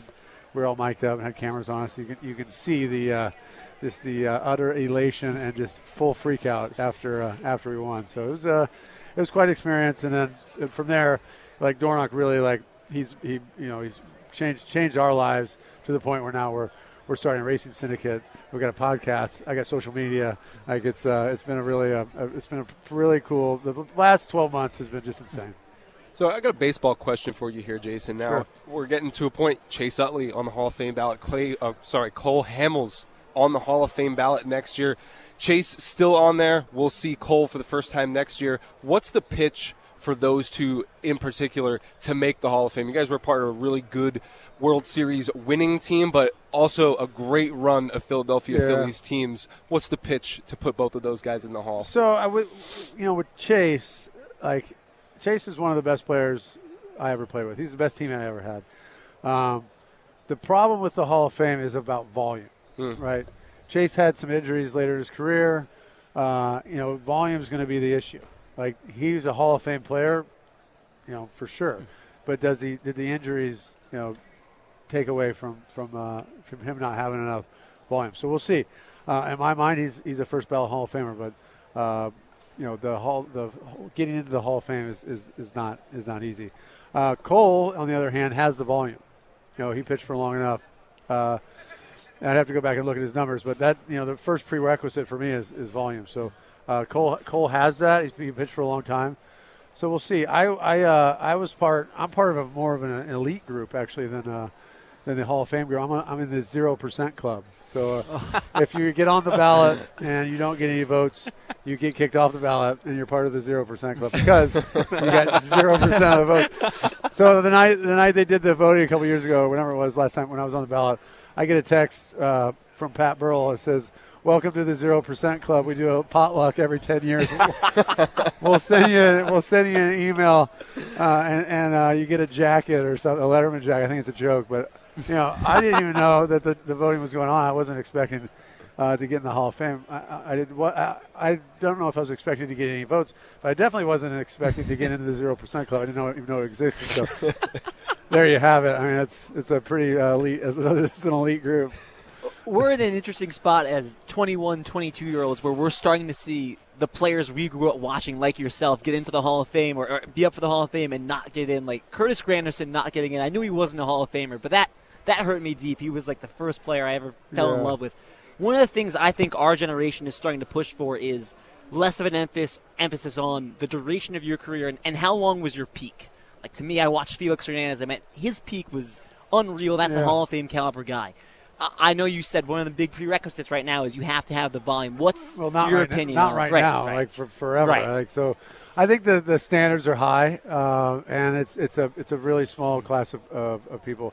I saw a thing the other day that said if you I think they used where the stadium where the Reds play. If you took all the baseball players that have ever played baseball in the big leagues, you could fit them all into that stadium and still have like 10,000 seats left. Wow. So it's unbelievable. It is, and it's a very elite group to begin with, right? The Hall of Fame, to me, is the biggest accomplishment in all of sports because of that. So I think if you start taking away what the requirements are, then you start to kind of erode the fabric of what that means to me. Like, I'm a third generation big leaguer. My grandpa played 19 years in the big leagues. My uncle played. My dad played. Like, so, I had Hall of Fame years. I didn't have a Hall of Fame career, right? So I think that's what separates it. And before we start, taking down records and doing that whole thing, I would prefer to keep it the way it is. Now, I have a pair of quick questions for you. Now, before you came over here, we were talking about that Phillies World Series team you were on. Just we were talking about before you came over just how absolutely stacked it was. We were just going through the names, how much talent there was both on the pitching staff, and you had Shane Victorino, Jimmy Rollins, Chase Utley, so many just pivotal pieces in that team that were just so talented, took you guys so far. What's your relationship like with a lot of the members of that team to this day? Yeah, so I played on a lot of good teams. I played on teams, almost every team I played on, we made the playoffs or won the division. I didn't play on any wild card teams, so they're all division winners. So those teams are good teams. But if you don't win, like, there's no real bond. Like, you can remain friends with people, but it's not the same. Right. That team and that 08 team, that has an everlasting bond. That will last for eternity. Like, I mean, those relationships and friendships that you make when you win is like nothing else. So, like, that group is still really tight. Talk to most of those guys when we get together. Like picking up right where we left off. You know, it's special. And it's not like it is with other teams. Like, you know, go back for, you know, stuff with the Nats, and yes, you have those bonds, and yes, you have good friends, and you had good times. You played on good teams, but it's not as special as when you win a World Series. And we just, you know, we won one. We got beat by the Yankees in the second one. I can't imagine, like, you know, when you have those dynasty teams like the Yankees had, you know, those teams or whatever. Like, I mean, those got to be just crazy reunions. I said earlier, the guys did another show. They're Yankees fans, whatever. They're busting me up about the 09 getting beat or whatever. And I said, look, I mean, we were never going to win in 09. We were literally playing against ghosts. I mean, it was like there was ghosts on the field. I mean, we're playing against, you know, like Yankees legends and lore. It was just overwhelmingly, you know, tough to overcome. And if you've seen the Boston Red Sox show that they just came out with about on Netflix. Yeah. The like a documentary, docuseries, whatever. And they talk about it. They said they didn't take batting practice on the last day because they weren't going to get they put up like the Yankees history show or whatever. And I think it's Millar's like, you know, we didn't take batting practice. We weren't going to go out there. We weren't going to let them lull us to sleep. You know, and like do all that whole thing. It's like it's true. Like they have this mystique about them. You know, and that's how they broke the curse. They didn't take batting practice that last day. So. And then the other question I had for you, I'm about to finish up my senior season with Fordham's club baseball team, which means after that, I'm off to adult league, and I noticed there's very, you know, maybe beer league softball, maybe adult baseball, whatever. There's very, you know, documented on the internet. You have some success in someone's adult league. There's a video of you hitting an absolute nuke. Yeah, I can't get away from this. Yeah, you can't get away from it. Can I'm sure your requests are long. I'm sure there's other people trying to sign you to a 10-day to their adult league team. Do you think would you hook me up if you wanted to came with me? That was a one-time deal. I played that because there was a guy that actually got shot in the congressional baseball shooting when Scalise got shot. Mm-hmm. He was their coach. He's like a staffer, worked on the Hill. His name's Matt Micah. He got shot that day twice. I went to see him in the hospital, and I was on the DL. So like, hey, will you go see one of the survivors? I was like, sure. I go in there. I don't know what I'm doing. I'm like, oh my God, this guy's like dead. And I said, hey, once you get better, we get you out to Nats Park. You know. So he got better. We got him out. The next year, we got him back out. I played some catch with him. The year after that, he took some batting practice. I retire. A week later, he calls me and he says, hey, I'm finally getting back on the field and playing in a men's league game. Will you come and play with me? And I was like, all right. That's awesome. I'll play in this one game. So now I just retire, right? I'm playing in AAA. Like I was getting ready to go to the big leagues, pulled my hamstring, and I was like, I'm done. I'm 39. I'm tuned up for like 95. Like that's my you know, my timing, my eyes, whatever. These guys are throwing like 75. Yup.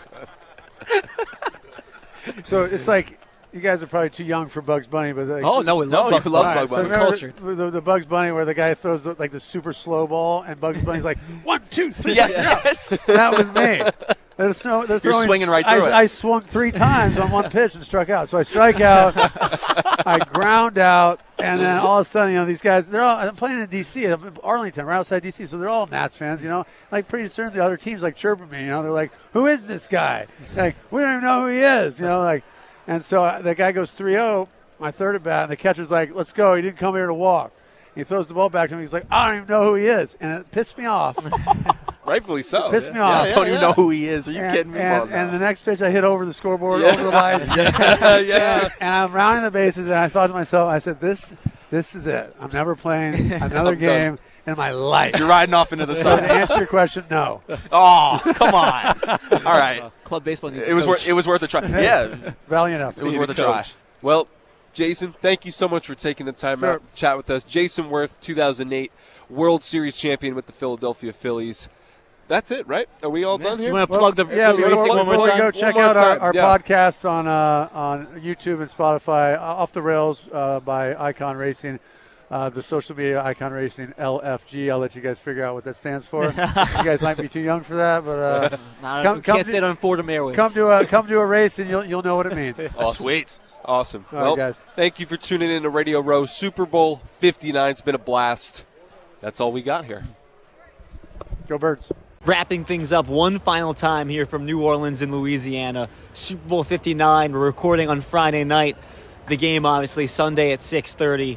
It's the Chiefs. It's the Eagles. We've been talking about it for 3 straight days, but we finally have to do our job and actually preview the Super Bowl, talk about who we think's going to win. I think we can just go left to right. Evan, I'll start with you. Who's going to win? Final score? What are the keys to the games? Give it to me all, man. Yeah, as a Giants fan, unfortunately, the Eagles are going to win. Key to the game is going to be the trenches where the Eagles are at their best. Final score of this one, not too high score. I'm going to go 24-21 Eagles. Yeah, I'm going to go to the Chiefs. I just think the Chiefs are going to have it as good as the Eagles are. I don't think anyone's taking down the Chiefs yet. I think it's going to be more towards the score that we saw 2 years ago. So give me the Chiefs 35 and the Eagles 32.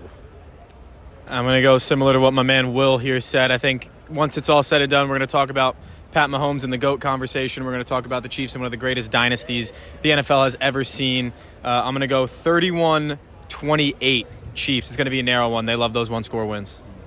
We talked to Aaron Schatz. He talked about the battle between this Eagles run offense and this great Chiefs defense. I think the Chiefs will have somewhat of an answer for Saquon Barkley. He's not going to run for 200 yards today. He's going to have success. I think it comes down to whether or not Jalen Hurts can throw the ball effectively. And I just think that puts the Chiefs in a bigger advantage. I also just am not Giants fan. We're not going to root for the Eagles here. And I think the Chiefs become a dynasty. They get the three-peat. I will go Chiefs 33, Eagles 27. You literally took my score prediction just the other way around. That's very funny.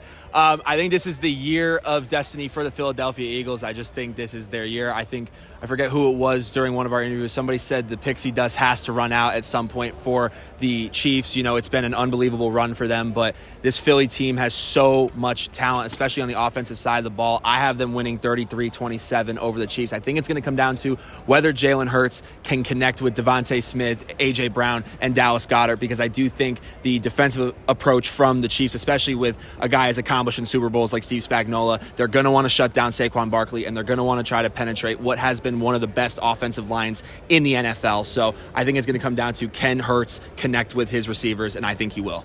Even if I thought the Chiefs or the Eagles rather were a team of destiny, I still wouldn't pick them. So I'm going to go Eagles 21, Chiefs 26. A lot of field goals. It's going to come down to who turns the ball over less. These are both two teams that really don't turn the ball over. They force other teams to turn the ball over. You can protect the football, win the possession battle. I think the Chiefs will come out on top. I think it's time to get sentimental. For us, this is our last day of coverage here at Radio Row. The majority of us are leaving tomorrow and Saturday. Evan will stay through for the game, so we'll have live coverage of the Super Bowl. But if anyone has any final thoughts, sentimental things they want to express on air before we close this out, the floor is yours. Please just grab the phone from my hand. I love beignets, and I love the food in Louisiana. Yeah, it was a great time. We had a great time covering everything that was going on with Radio Row. We had a fun time at the place that we stayed in Kiln, Mississippi. It was just a great overall trip, and Evan gets to cover a really, really good game, so knocked it out of the park. I mean, Radio Row, you never know what you're going to do. You might run into a World Cup winner, a World Series winner, or you might talk about saving the Amazon rainforest. We did it all in these past 3 days. You might have to stay across state lines and travel an hour to get here in the morning. It's worth it. But if you're with this crew, I think it's all worth it. What a week. Thanks to WFUV Sports for putting us out here.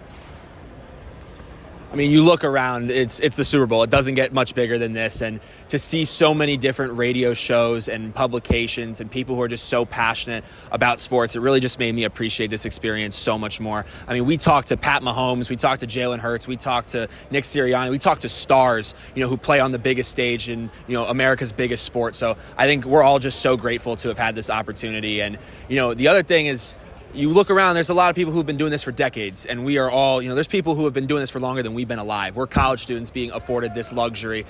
So we can never thank WFUV Sports enough for the opportunities that we get. We get unparalleled opportunities to talk to the biggest athletes in the world, and I don't think any of us ever take it for granted. It's been an incredible week. And that's what's been so cool about this massive Radio Row is that it's really a who's who of the industry that we're trying to get into. And really the top professionals in sports media are all here doing their shows on these really elaborate sets. So to play just a small part in that and to get to meet all of our other people here from other college radio stations that we don't usually get to interact with, made some friends with Marist kids, with Ithaca kids.